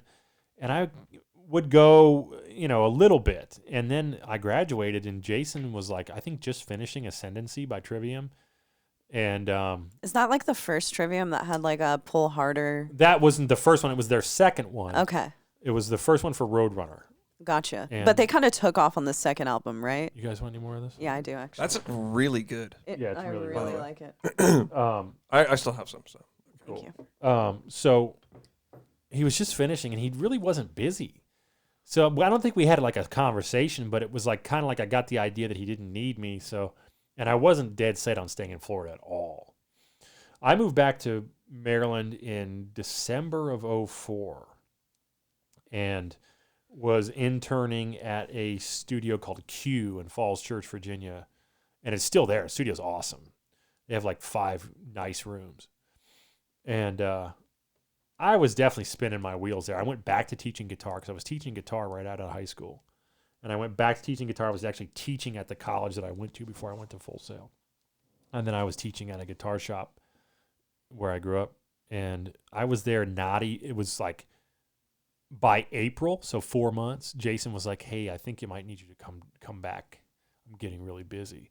And then it was like May, they did the Roadrunner United thing. It started being planned. Oh, you worked on that? Yeah, I did the 5 songs with Jason. Man, I listened to that so much when I was a kid. That's Yeah, crazy. the 5 Heafy songs. And Jason was like, hey, man, like this lady from Roadrunner is going to call you. Like, can you come down and help me? And he's like, if it goes good, like I need help. Like, just stay. Like, I'll figure out how to pay you. And of course, I didn't give a shit. I'm just like, oh, my God, like this guy does cool fucking bands. Like, I'm going to figure it out. That's awesome, man. And I literally, I mean, it was like May. It was like I wasn't even home 5 months. It was like May by the time I packed up my Explorer at the time and just took off back to Florida and then didn't leave until 2017. So I was in Florida almost 15 years if you don't count the 4 months I lived back in Maryland. Okay. And that was it. I mean, him and I were working full-time together from all of 2005 and 2006. And then right in 2007, I think, it had to have been 2007, because he was paying me a salary. Okay. How much was? I'm just kidding. It wasn't much. It wasn't much. It was very little. But I mean, not like it's not like you. I needed some big salary at the time. I was just a kid. But y'all did 2007. That's like when you guys did Nocturnal. Yeah. Yes. But okay. So by the time that we did Nocturnal, I think that because to me that was like when I heard that I was like, me and Dustin. Oh my God. Our friend who's like a producer friend Dustin of mine. and I have talked about that. We're like, when we heard that, we were like, best production of all time. Like, I mean, peak production. Like, sick. What the fuck is I this? was separately thinking the same thing. Yeah. It's like that to me is still one of the best metal mixes that exists. Period. That's awesome. I appreciate that. It was definitely a perfect storm. But yeah, I mean, by that time, I think Jason had quote unquote fired me. Oh really? Really? Yeah, because I remember coming back from like Christmas or something, and I was pulling in the driveway, and Jason. If you know anything about Jason, like if he has something to say, he's not gonna like hold it. And he like rolled out into the driveway as I'm pulling in, and like I rolled down the window, and he's like, "Hey, I'm not gonna pay you anymore, and you owe me rent now." And I'm like, sick. He's like, but you can have the other studio, and we can share gear, and it's gonna be cool, and you're gonna be fine. And like he was like I tell you, he was so nervous, and I was like freaking out. And then like for 13 years, I was fine. I mean, so you just worked out of the studio. Yeah, in the back where you did the drums for. Can we say that? Yeah. For JPAC? Yeah. Oh yeah. We've talked about it. Oh, okay, cool. Yeah. I've also done another thing down there. Yes. Alyssa. Yes. Album. Yeah. Yeah. So that was my room for well over a decade. Okay. I was the only one working in there. Oh, he didn't track drums in there? No, that was a control room for a while. He turned it into a control room, which was a disaster. So wait, where was he tracking drums at then? We had the room with Eyal for a long time across the street. And that whole thing went south, and blah blah blah. We should get into that. No, I'm just we can get into it all you want. But whatever. I mean, the guy wants to make a living. Let him make a living. If he's the one that's got to live with his stuff. But yeah. So and that room was cool. It was a great sounding room. The room over at Eyal's. Okay. So wait, have you been to Jason's drum room then, or did he do that after you were gone? That used to be my drum room, and then he's like, "Hey, your drum room's going away because Eyal has the room next door, and I'm going to make it into this sick control room." And he spent a bunch of money to build a control room inside of that drum room, and he hated it. Well, he has the control room in the house. Well, there is a control room in the drum room. Yeah, that was mine. Okay. That was where I sat. And then what about the rest of it though? The big. That was a drum room when from when I was there. I mean, I started there in 03, 04, all the way up until 2010. I think that was my drum room, and that was a studio where I rented from Jason and worked. Got it. That was the drum room that I used, and then somewhere 2010 or 11, Jason says, well, since we have the other room, I'm going to turn this drum room into a control room. So Jason and I had control rooms in the same building for like a year or two. And he just hated that room. He could never get it to sound the way he wanted to. So he moved back in the control room now that he has that's in his old living room. It's like sounds sick as fuck. That's my bedroom. Your bedroom as well. Yeah. That is where we mix Nocturnal. We mix Nocturnal in that room, but it wasn't nearly as well designed back then. Roger, the guy that did my room, helped him do that. And that control room, Jason's room, sounds fucking incredible. That is such a good sounding control room. It's weird because when I'm there, I'm like, I just sleep in there, and I never really. He doesn't work in there. Yeah, when I'm there. Yeah. Because we're always doing drums, obviously. Yeah, if you like, it's. You know how like when you heard music in my room, you're like, "Holy shit, this sounds crazy!" Like his room is like that too. It's some incredible sounding. In there. I bet. Yeah. I mean, his whole house is a studio essentially, because apparently, like, the living room that he has now was a control room as well at some point. Yes, it was. He's had 3 different control rooms there. Yeah. And they never tore out the rest of the control room in his living room. Yeah. Because behind that wall, there's windows. Yeah, I know, but they're like covered up. They're covered up. Yeah. Because like when I first started hanging out there was, it was just the studio where there's no natural light. Yeah. In his entire house. At all. Wow. A little bit. There is just that In the kitchen? Yeah, in the kitchen. And there's a door. Yeah. Yeah. What about the bathrooms? Uh-uh. No. Well, wait, the bathroom maybe, does have a door, yeah. Yeah, maybe the bathroom too. Mm-hmm. Yeah, Jesus. it's weird. Mm-hmm. Yeah, it's a weird setup. It's definitely weird, but it's really cool. Yeah. And it's fun. I'm glad that I've got to record with him and, I mean, like I said, so Nocturnal, I was like, dang, this is the craziest production ever. Yeah, yeah. Well, Eric Rachel, did a good job recording that too. It was he captured things really well on that. I mean, Okay, so you guys didn't track it. no, we just mixed it. I mean, we did sample the drums. We Yeah. did. But we, it was just the kick and the snare that we sampled. The toms are sampled, but they're samples of the drums that Shannon used. Okay. And we were on the SSL then, too, the SSL console, which, man, it's special, dude. It's like I feel like we haven't done something that exciting sounding maybe since, but that console, or maybe it was just the whole thing. I mean, that console was such a pain in the ass. I think Jason's electric bill was $800 a month just to keep the fucking console turned on. Yeah. Holy shit. Yeah. I mean, That's like what Zach has at Sharkbite. Yeah. I think he has a Neve. Oh, is it a Neve? I think it's a I thought Neve. it was an SSL. Maybe you're right. You could be right. I don't know. Shit. I thought it was. I'm pretty sure it's an SSL. Might But be. it could be a Neve. I don't know. You might be right. I don't know. But yeah, man, that desk was just so amazing sounding, and I still think about it. And we haven't mixed on it in 13 years. You have dreams about it? Yeah, I mean, I know Jason misses it. We're always chasing that sound, man. Yeah. Have you been to Sharkbite? Never been. Okay. Yeah, it's a great sounding room though. It's sick. a really sick Like room. I've gotten more than one set of tracks from Zach and other guys that have worked in there, and it's always like. Well, the Fallujah Yeah. was Dreamless was there. No, just the vocals. I tracked the drums for Dreamless. Oh. Yeah. Oh. Yeah. I remember seeing like an in-studio video, and they were at Sharkbite. It was just Were the they not? vocals. Yeah. Okay. Vocals and some of the guitars, I think. Oh wow, I'm fucking yawning, but I'm good. Yeah, that's a great sounding room, for sure. Yeah, you should check it out sometime. Yeah, I'm pretty sure. It's a weird spot because it's like one of those studios that was built when they were making shitloads of money. Mm-hmm. You know what I'm saying? Oh yeah. Yeah. I think it's primarily has been used for like reggae. That's what he said. Yeah. Yeah. It's a reggae studio. Mm-hmm. It's really random, and I happen to know how much he pays to rent it per day, Yeah. and it's like next to nothing. I don't know how. Wow. Considering the room, yeah. I mean, I'll have to remember that in case I got to go out there or something. Seriously, you should seriously consider that. Yeah, it's a great studio. It is. I mean, I can just tell by the way the room mics sound when I pull up the drums Yeah. and stuff.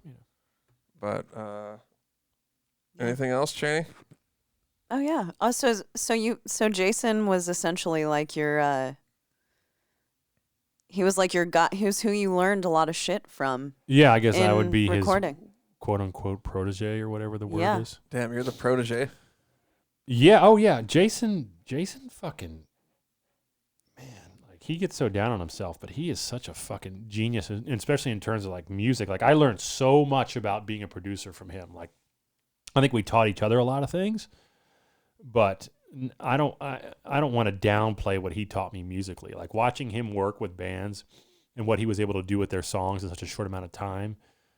That's when I was like, oh fuck, like I am not remotely like ready or understanding of what my job can and should be if I want to do like, something like a Bob Rock or a Max Norman or a Mutt Lang or, whatever, like, guys like that, man, or, Sukoff, like watching them work, I was like, Jesus, like this is serious business. And these guys make crazy decisions for these people, and well, I mean, it's their art and their life. I mean,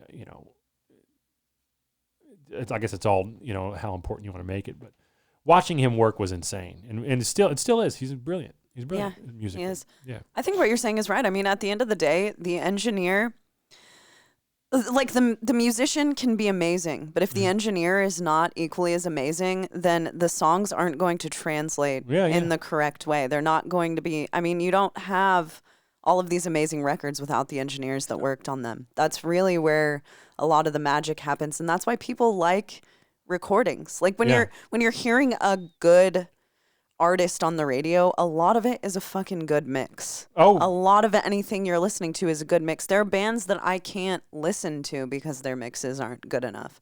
So I mean, that to me is like almost the biggest part of the artistry, is bringing it all together in that. And then in a live environment, a lot of it is up to a sound engineer.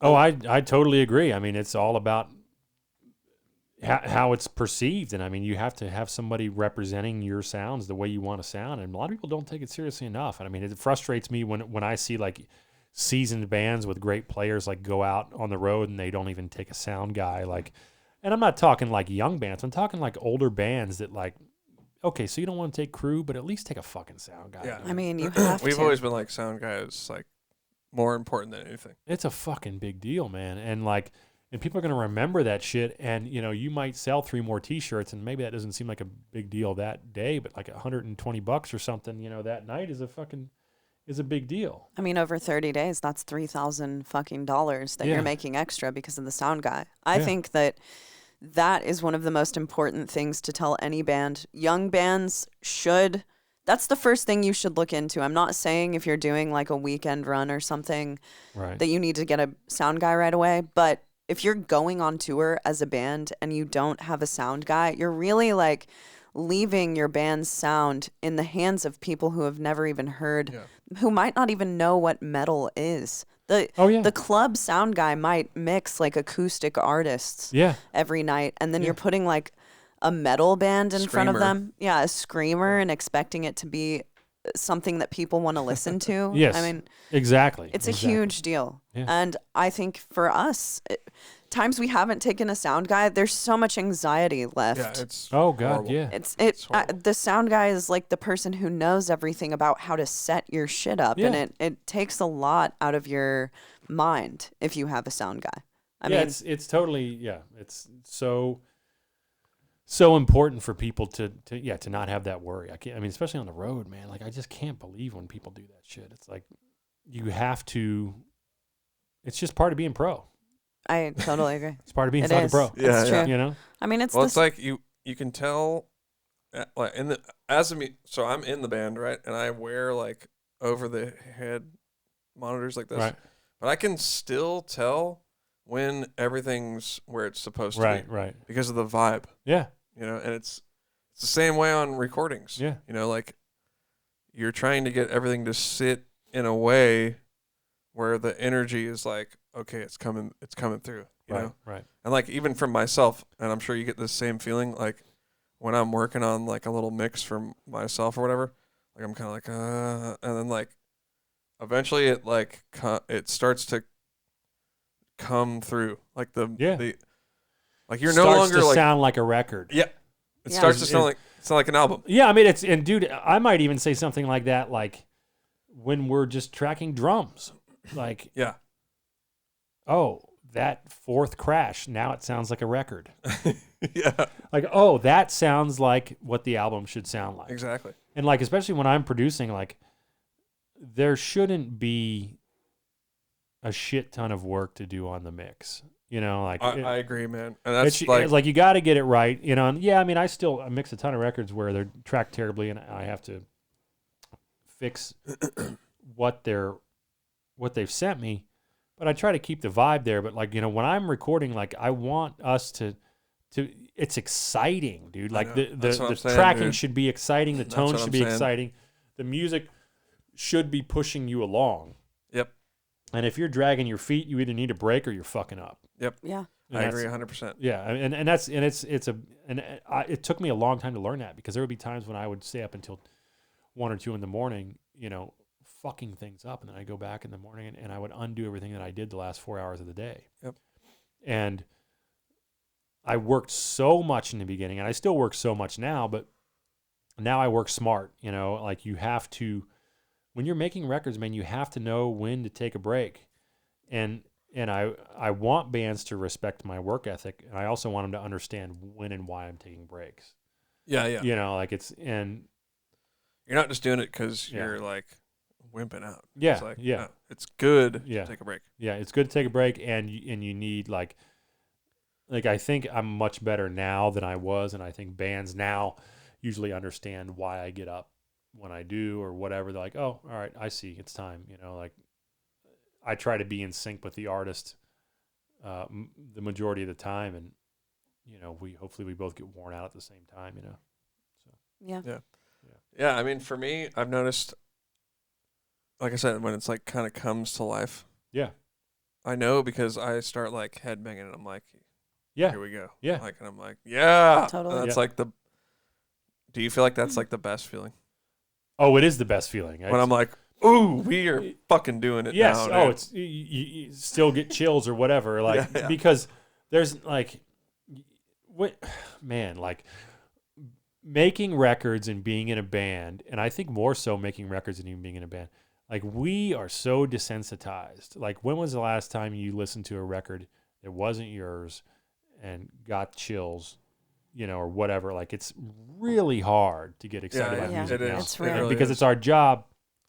And, you know, like I'm still stuck in 20 years ago music, you know. I mean, I try, of course, I listen to stuff that's current now to understand what's going on, but I don't get excited about a lot of it. But I do get excited about the records I make, Yeah. Yeah. you know, and that's like the whole thing that makes it so worth it, you know. And live shows. Yeah. Like that's when, you know, shit still fucking rules, but it's so I rare agree. that I I hear a agree with record that, now where 100%. I'm like, fuck, you know, like this is it, you know. I agree. The new Surruption. New Surruption is very good. gotta That's check the it out. live show and the new album is just I got to check phenomenal. it out. All right. Yeah, I mean, seeing Suffocation like a month ago, there are shows that make me feel like I'm a little kid again. Yeah. And one was seeing Fetus in like 2015. I was like, damn, I feel like a little kid again. Yeah, yeah. But seeing Suffo a month ago, I felt like transported back to being a kid and getting into death metal, and just Yeah. like So sick. felt I got chills the entire night. Like it's just such a fucking cool feeling to see a good live show. Oh, I was I was- crying in the arms of the drummer at the end of the night. Oh, I believe this, dude. I was like that with the Cavalera show, with the Cavalera brothers yeah. playing Yeah. Beneath the Remains and Arise. Like Emil and I went, and Emil lives literally across the street from Brooklyn Bowl now, and I'm like, hey, dude, I'm going to the Cavalera show. You know, he's like, all right, man, I get done teaching it, whatever, blah blah. I go in and like Warbringer's playing, and they're sick as fuck, and Emil shows up like right as they're finishing, and then like Cavalera brothers go on, and Dan Gonzalez is on guitar, and Mike Leon's on bass, and like, dude, like this shit was so. I felt like it was the 90s. Yeah. Like Yeah. the pit was violent, like the fucking sound was great, but like still gross and kind of shitty. Yeah. You know, loud, and like, way Yeah. too loud. Right. Yes, and goddamn they were so tight, and like Cavalera was like on point, and I was like, this is the fucking shit, dude. And like we were just like dead embryonic cells that break down, which to me is like as good as the middle bit of Raining Blood, you know, like Yeah. like it was just so fucking sick. We were Yeah, just yeah. laughing, like there's videos of me laughing, like I'm on a roller coaster, like just Oh, like dude. That's how I was felt so with the great. Suffocation show, man. Yeah. I was Yeah, like, me too. although I was in the pit. the whole I'm like that every time with Suffocation. And, There's just and then I party with Terrence afterwards and just totally fanboy on him. oh god. I know. Yeah, I Like was said, fanboying I was on crying. Kelly The Schaefer the drummer entire was night. holding me while I was crying. Yeah. It was pathetic. Mm. The worst. Kelly Schaefer, what a dude. Oh, he's so Yeah. Kelly's a great dude. Yeah, no, and nice he's- guy. I met him that night, and he's just really, really kind. Yeah, so much of that Florida death metal scene was overly kind to me. And I was a fucking kid, man, when I started trying to hang out with those dudes. You know, and obviously they're all in their 50s now, you know, if not late 40s. And like, they must have been like, who the fuck is this kid? You know, especially, you know, and Sukov too. Like, we're just a fucking bunch of turds, you know, Goof like, troop. yeah, total goof troop. But like, they've always been so sick, like, whether it be the Atheist guys or you know, Sean Reiner, you know, rest in peace, like you know, or the Deicide guys, or the Cannibal guys, or fucking, you know, just all of them are just always been so fucking cool. And Lee from Monstrosity, like, What about Hate Eternal? You know those guys at all? yeah. Well, I mean, Eric, you know, Eric's in Cannibal Yeah, Corpse now. routine. Yeah, Yeah, of course. sure. Eric's a legend, man. Like, Eric's always like, brah, yeah, you know, like it's just, it's always good to see him, you know, and like, I mean, it's so crazy what all those guys created, or like Rob from Cannibal Corpse. Like he was in Malevolent Creation and he was in Solstice. And like that Solstice record that people like, a lot of people don't even, like, you got to go listen to that Solstice. I haven't heard it. I haven't heard it either. So the Solstice record, Solstice, like Rob was the front man. Okay. He was guitar and vocals, but like Rob's a sick death metal vocalist. Didn't know that. So like when Cannibal's writing in Rob's songs, like he demos the vocals. Okay. And I mean, of course I was a Solstice fan, but when I heard the Cannibal demos for the record that we did, I'm like, bro, are these your vocals? And he's like, yeah. He's like, I was like, you still got it. He's like, oh yeah, bro. Like, it's just like how Rob talks, and like, I'm like, dude, you're sick. Like, why the fuck, like, aren't you doing this? Like, because I mean, go listen to the Solstice record. Man. I'm gonna check that out. It's like a blue and purple cover, like this like creature on it. But dude, sick. I mean, I'm down. Malevolent Creation with Alex Marquez on drums, and like bro, like that shit was like so has never been topped. Like Marquez and Reinert, like those guys are the best metal, like drummers, man. Like there was nobody like that. Like Reinert and Marquez were doing in 1990 and 92, like the way they did it, the feel they did it, it's insane. They're athletes and they're artists at the same time, and it's like, man, like there's not a lot of guys that even today. Well, I mean, those guys like paved the way for almost every metal drummer who exists now to do what they do. Yeah. Especially like in the realm that we're in, like progressive death metal. Yeah. Our band would not exist without those bands. And there's still only a handful of guys like you and Ben Harkleroad and guys. He like doesn't play anymore. I know, and he needs to, but. You and Ben Harkleroad, and who are there's like still only a handful of guys in the scene that like have the groove and the chops and hit hard. Tony Westermark, I have to throw, he's the drummer of Surreption. Oh, he is fucking incredible. Have you seen him live? No, I don't he think hits, you would like him. He hits so fucking hard. Dude, his groove is on point. Yeah. I would put him up there with the best, for It's sure. unbelievable. Yeah, and it's like it's unbelievable. I was how like, sick he I had a is. smile on my face, and I couldn't take my eyes off of Tony. Oh, And the whole I'm time. very I'm much like a just- vocalist right. watching person, but I could not take my eyes I've got off some of Tony. videos on my phone. I'll show you. Yeah, and It's insane. and you see this, those drummers are still like there's It's a still dime in a dozen. Yeah, they're rare. Or is that rare? Is that how you say rare? No. All right. Sorry. But Dime rare. a dozen is like there's a lot of them. There's Yeah. a lot of them. They're rare. yeah, It's they're the still opposite. rare, and it's still a feeling you get from seeing guys like that. When you see it live, Yeah. and they're just like they come Murdering, on, you're yeah. just. But that is the thing. Whoa, That is the man. thing. Going back to all the canned production, it's made it seem like everyone plays I know. that Plays well. like I that. know. But I they know. don't. and they don't. They do not. Not even fucking It's- close. I mean, it's so fucking rare to see that great of a drummer. Yeah. Well, I mean, even like your drums, like on the new ENTHEOS, like there's things that like Zach and I would do differently, in terms of the tracking, but like I didn't want to replace anything that he had done or you had done, because it's like so critical to your playing in the band. Like if I had sampled those toms or sampled the shit out of that it snare, wouldn't sound like the same. it wouldn't sound the same. Yeah. Like those fills where you're going around the drums at 215 or 220 and 16th notes, like if it's all the same velocity, like Yeah, it's so there's- different. Like you need that little bit of fade in on the 8-inch tom, and you need like agree. it has to I be agree. that thing. I mean, honestly, when I hear something with programmed drums now, Mm-hmm. I'm just like, I'm not listening. Yeah, It's yeah. off. I'm done with it. I can't listen. And to then it either. with the overly sampled drums, it kind of depends on what it is. Yeah, yeah, Like it the new does work for Surreption's some things. production, the drums are like heavily sampled for sure. yeah. But it works for their band. it works for their sound, and that's always been the sound. Mm-hmm. But like, that's how Tony plays. I mean, Precisely. it's like fucking, it's mind blowing, dude. Right. It's just so clean, and it's seriously like, honestly, that's probably my favorite thing. It's like going to a sick metal show, and the bands are just fucking. The drummers are all. a lot of it. Oh, a lot of man, it it's starts so with the cool. drummer. It's yeah. If I can be quoted It starts saying this, and it a ends band there. is only as good as their drummer. I agree. Yeah. If your drummer sucks, your band is never going to be that good. It Or- just can't happen. Or if your drummer sucks, they're going to be amazing because of it. That too. Like That there is the exceptions. All right. You know, like where the drummer has that thing. Who do you think? Can you name an exception?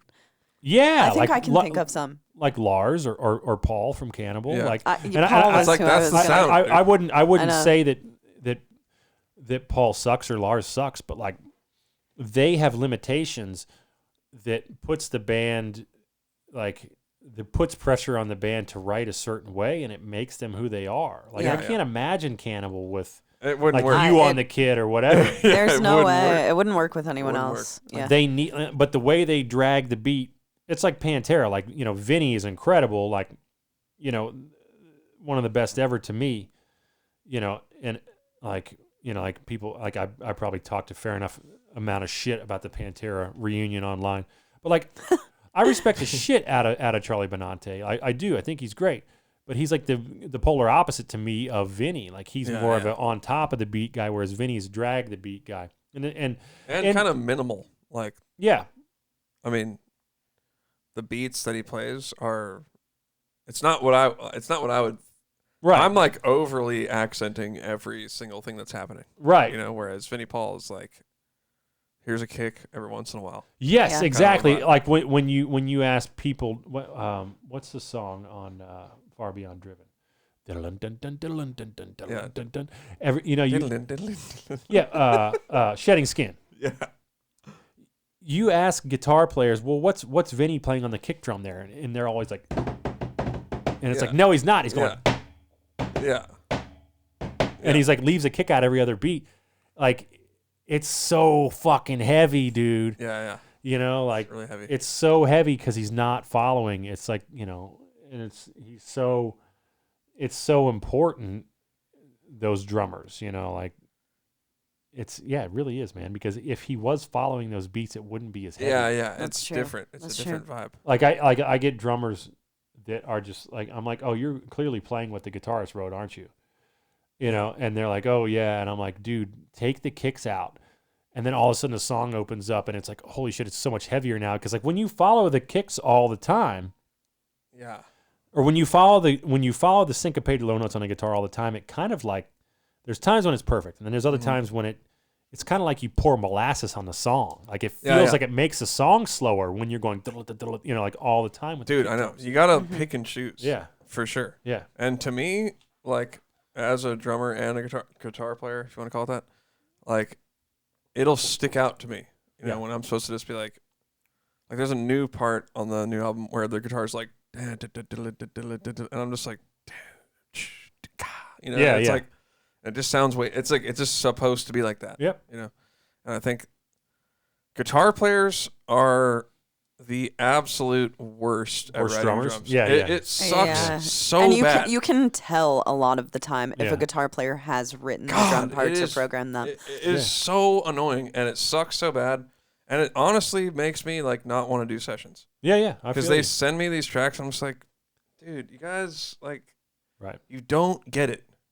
You No. don't get it. No, they don't get it at all. But I mean, it's not their instrument, you know. But then they get used to their stupid demo drums, and Yeah. then they want like me to do that. I'm just Yeah. like, no drummer would do that. No dude. drummer would do that. Like if we were jamming in a room, that wouldn't be happening Yeah. because you wouldn't be able to hear the kicks. Yeah, no one would do that. Yeah, it's awesome when bands jam together. That is cool. It's, Yeah. you know. It's a lost art. Oh, it sure It's is. a lost art. And if people are like, "Oh, well, there isn't budgets for it anymore," it's like there wasn't budgets for it back then either. I know. I know. The motherfuckers got tight, and that's why bands had sounds like Meshuggah. You know, had the sounds that they had because, like, there's like gear back then was available like regionally. You know what I mean? Yeah. Like they had to struggle to get their hands on rectifiers, which they did, or like Marshall Valve Estates. But like, Right. you know, like Frederick's a big TC Electronic guy, and like they're a Danish company, you know, which is right next to Sweden, and like that stuff was a dime a dozen in Sweden, you know, like the shit, like, or like Dime ended up with the fucking Randall stuff because he won it at a fucking guitar contest. Really? Right. Yeah. God, how many fucking guitar players' sounds did that define? Yeah, that's because what I'm Dime saying. had that. That's crazy. Or you know, like Metallica, like at first with the Marshalls and then the Mesas, like there wasn't a lot back then. There wasn't all these options, and you know, like it's just so nobody has identity anymore, and that's what bothers me. I say this all the time. Yes. I made an Instagram post about it. Like stop fucking with shit. And you know what? Like I made a living out of fucking with shit, but like find an identity, I guess. You know what I mean? Yeah. Of course. So, I think it's, a lot of people just want to write what other people have written, sound like what other people sound like, do the thing. And there isn't a lot of like personality in a lot of bands that come out. But the ones who do come out with personality fucking rule. This is the second time Lauren's called me. Let me tell her we're still doing this podcast. Okay. This is hilarious. Yeah, it's always a thing. It's not always a thing. It's just such a thing now where people don't have identity, and it's. I think it's because there's just option paralysis. I know. Yeah, I mean, dude. Totally. Even like when I got into it, like from when I got into, because I'm into production and all that stuff. Mm-hmm. But like, from when I got into it, it was like you could have like a line 6. Yeah. There wasn't an XFX. Yeah. No, No, there wasn't. I mean, it was. I had a Johnson J station because I had that Johnson Millennium amp, and it was like this, like a different version of the pod. And the sickest thing you could have was like a Pod XT rack. Oh god! And I got that. And I could never get that one to sound as cool as the original pod. I always thought the XT was like a. It sounds like shit. Yeah. It sucks. Yeah. But I just had it because it was like, dude, Meshuggah has this. Yeah. So you got to get it. Right. Yep. I mean, I think what you're saying is right. Think of all the best restaurants you've been to. They have very small menus. Yeah. Yeah. It is a thing. Like when there are too many options out there, you spend so much time worrying about all of that shit that you have option paralysis. You don't. Yeah. You can't make a decision and sound like yourself. Yeah. Exactly. 100%, man. Well, fuck, we're at like an hour. Yeah, 40. and it's super late. We started this at like I think we're gonna wrap it up. we started this at like 9:30, but we'll do some more. We live very close to each other. I want to do one with you and Casey.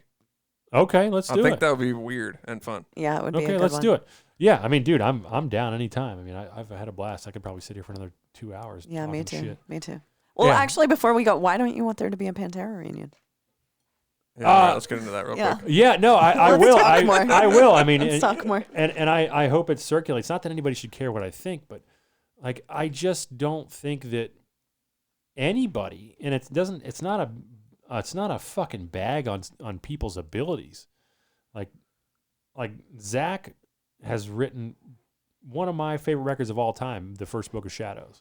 And Charlie's a fucking legend, in Anthrax. Like, he's brilliant, and we're friends, and I consider him a friend, and he's a good guy. Like, he's a great fucking drummer, and, like, just he's a visionary of metal, But, like, they are not the guys that I want to see play Pantera. And I want to see anybody play Pantera. Like, obviously, like, Wes Hauck, everybody, says that Wes can do it, and he can.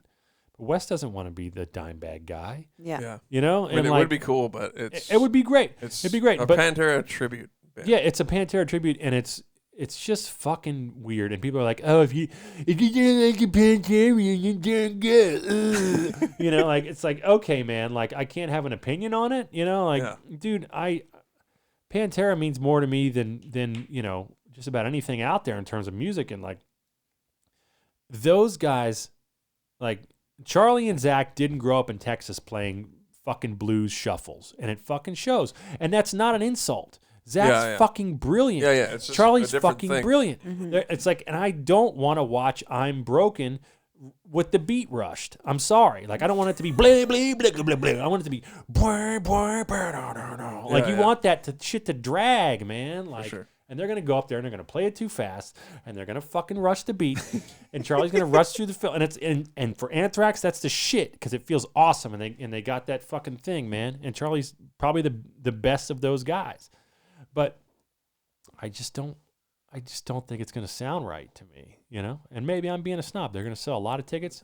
They will. How would it sound right? I mean, those it's kind of a one of a kind sound. Yeah, that it was. Yeah. Yeah, I mean, it just can't be replicated. The two people who made that sound have passed. Yes, just can't. Yeah, and I just don't. It makes me sad that people don't. You know what? They want to celebrate the songs, cool, but it makes me sad that people don't realize how special what those two brothers did is, because it's so fucking unmatched. There is no metal band that has ever done that. Like, there is bands that have done Metallica fucking great, and there's bands that can do Metallica better than Metallica now. You know what I mean? Like, and like Megadeth is like on fire now, and it's 3 different people than it was, you know, for the classic lineup, the Rust in Peace lineup, and they fucking kill right now. But like, that's not going to be what this lineup's going to be, because nobody can fucking do what those dudes did, and it's like their feel and their note choice, but especially their feel was so unique, man. And it was because they grew up playing ZZ Top and fucking playing Stevie Ray Vaughan and shit like that, and Van Halen. Van Halen was brothers, Gojira's brothers. Like, there's like something very special about brothers in a band. Yeah. Totally. You know, especially when it comes to drumming and guitar. Like, I don't know. I could talk about this for another. We could do a whole podcast. Did you ever see Pantera? I did, and I met him. Okay. Oh, shit. I got to meet Dime. I met him at a Tower Records signing when I was at Berkeley. Whoa. Yeah, like Dimebag was like surprisingly small guy. Okay. Really? Small hands. How tall do you think? 5'7". Wow. Like small guy. Yeah. Never would have thought that. Yeah, very small guy. And you saw them live though. I saw him live in Towson Center in I was out of Baltimore in 2001. I have it on mini disc. Was it the Slayer Morbid Angel tour? It was Morbid Angel and Pantera.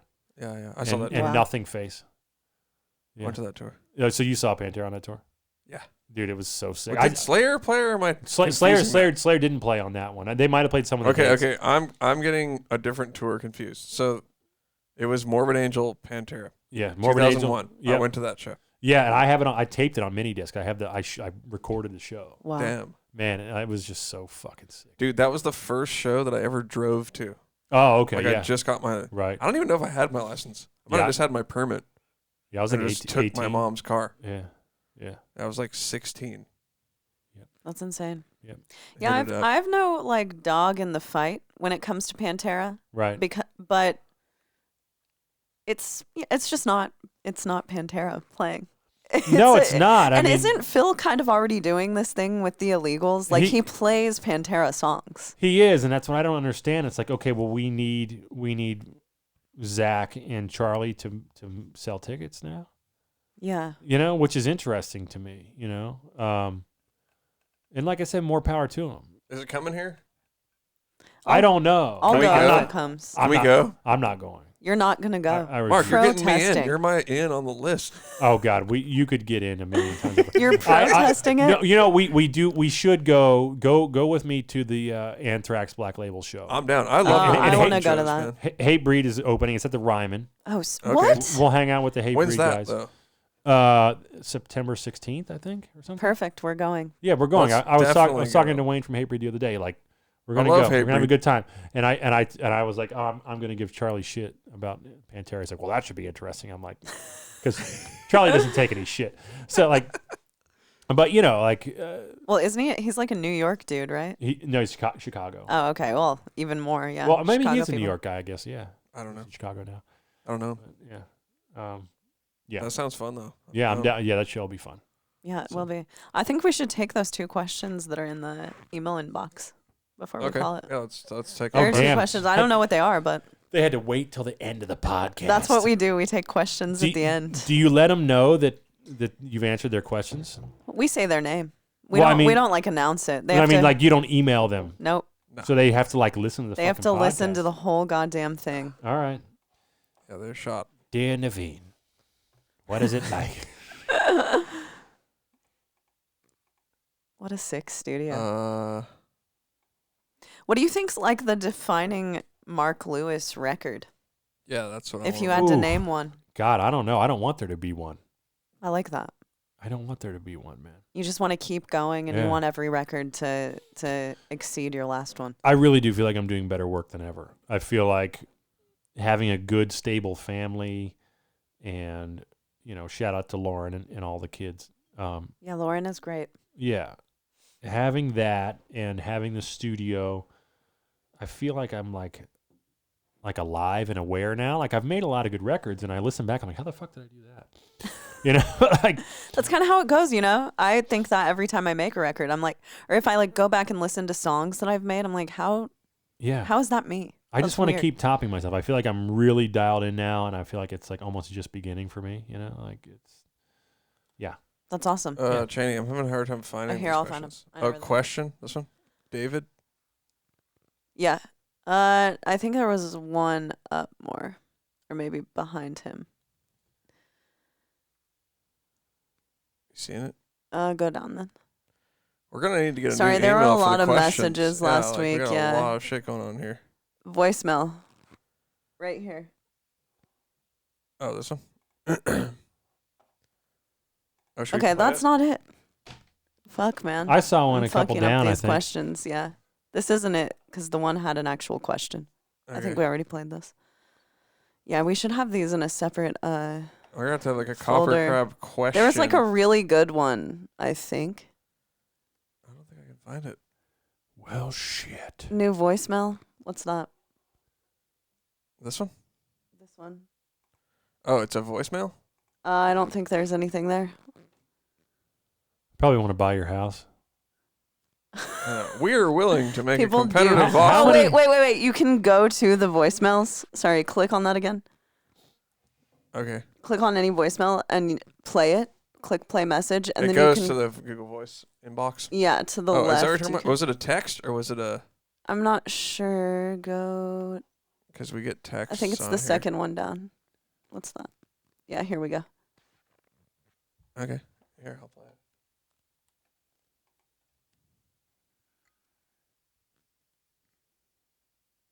It's tight that it doesn't work. Oh, you know what? I don't have it hooked up. Oh, well, can't do it. Yeah, it's not gonna work. Well, shit. Well, fuck it. I guess we can't do it. Fuck Yeah, questions, we fucked man. It up. Fuck We questions. just wasted everybody's time. It's all good. It doesn't matter. We're, but yeah, we're deep in there in the weeds anyway. we are. How So long are fuck these it. podcasts usually? We do them Kinda for whatever. however long we want to. This is about the length. Yeah, we're kicking it 2 hours We're right now. about 2 hours deep. Yeah, so let's call it. We'll do another one when the record comes out. I think we should do it in the future where we should say like, hey, Mark Lewis is going to be on the podcast. Send us questions. Let's get some voicemails going, Yeah, and then we're we gonna could do that. play them, you know. And All then- right. Yeah, see how this episode does. If it fucking bombs, don't have me on anymore. You know what I'm saying? No, it's It's not not gonna bomb. bomb. It's not going to bomb. All right. This is a Well, good one. You are Wait. the creator of the golden lobster, my All right. friend. All right, Yeah. cool. So we we got to do some clips for me to put on the gram. I'll do some Yeah, clips for sure. we're absolutely Yeah. gonna We're do gonna it. do clips of you talking shit about Pantera. Oh, Yeah, that's That's obviously cool. the first one we're doing. That's cool. Sending it straight to metal sucks. All right, good. no, I've been trying to do more clips lately. So Good. I like it. But it's Yeah. always a pleasure to talk to you, man. Thanks for I know. coming over and doing the I know, dude. podcast. I know you're a well of information, and I know there's definitely shit. more we got to get into. yeah, I know. Well, we're gonna Okay. talk about Well, a lot you guys more. are easy to talk to, and plus we have this good whiskey, so here we go. That's good true. We should get really stoned and just sit here in silence for 2 hours. sometime. Well, if I get stoned, I'm not gonna sit here and Wait, silence. Mark, you don't smoke weed, do you? No, I don't. I'm the worst. Yeah, I mean, I do Next time, every let's, once in a while, and then I'm like, this is why I don't smoke weed. next Yeah, time, that's how let's I am. eat a bunch of shrooms and Oh, I could do that. yeah, that would be a fascinating, funny podcast. Yeah. God, I would do that. sounds fucking like a nightmare to me. Yeah. Let's have Metal Sucks waiting outside the door to cancel us. Yeah, I don't know if. Yeah, it depends what we talked about. I guess Yeah, that's true. We would have to get really they controversial. want to for that. cancel people. That's their whole. Oh, I vibe know now. they do. It's, I know it's, they yeah, do. definitely. better Not. I had be to careful. unfollow them on Yeah. Instagram straight up. I mean, it's really? it's anxiety I know. inducing. It's like TMZ. I'm like, dude, I don't care about like gossip. Yeah. Like, I'd rather hear about like news, Yes. metal. Yeah, I news. just I care like about- metal and I like Yeah. news. Yeah. I don't. The clickbait thing is. It's just not really for me. Right. Agreed. That's where I'm at, dude. Yeah. So deal with it. All right, let's call All on right, this we're one. calling it. We'll That's have it. you again, Mark. You guys rule. Can't wait. You Thanks rule, for having man. me. I know you got Cheers a long again. drive home. So when does this come out? On Wednesday. Wednesday. Yeah, comes out quick. All right, motherfuckers. Now we'll talk All right. See shit. you next Now we're gonna week. go talk shit in our Cheers. kitchen. Cheers. Have a good week, y'all. Love y'all.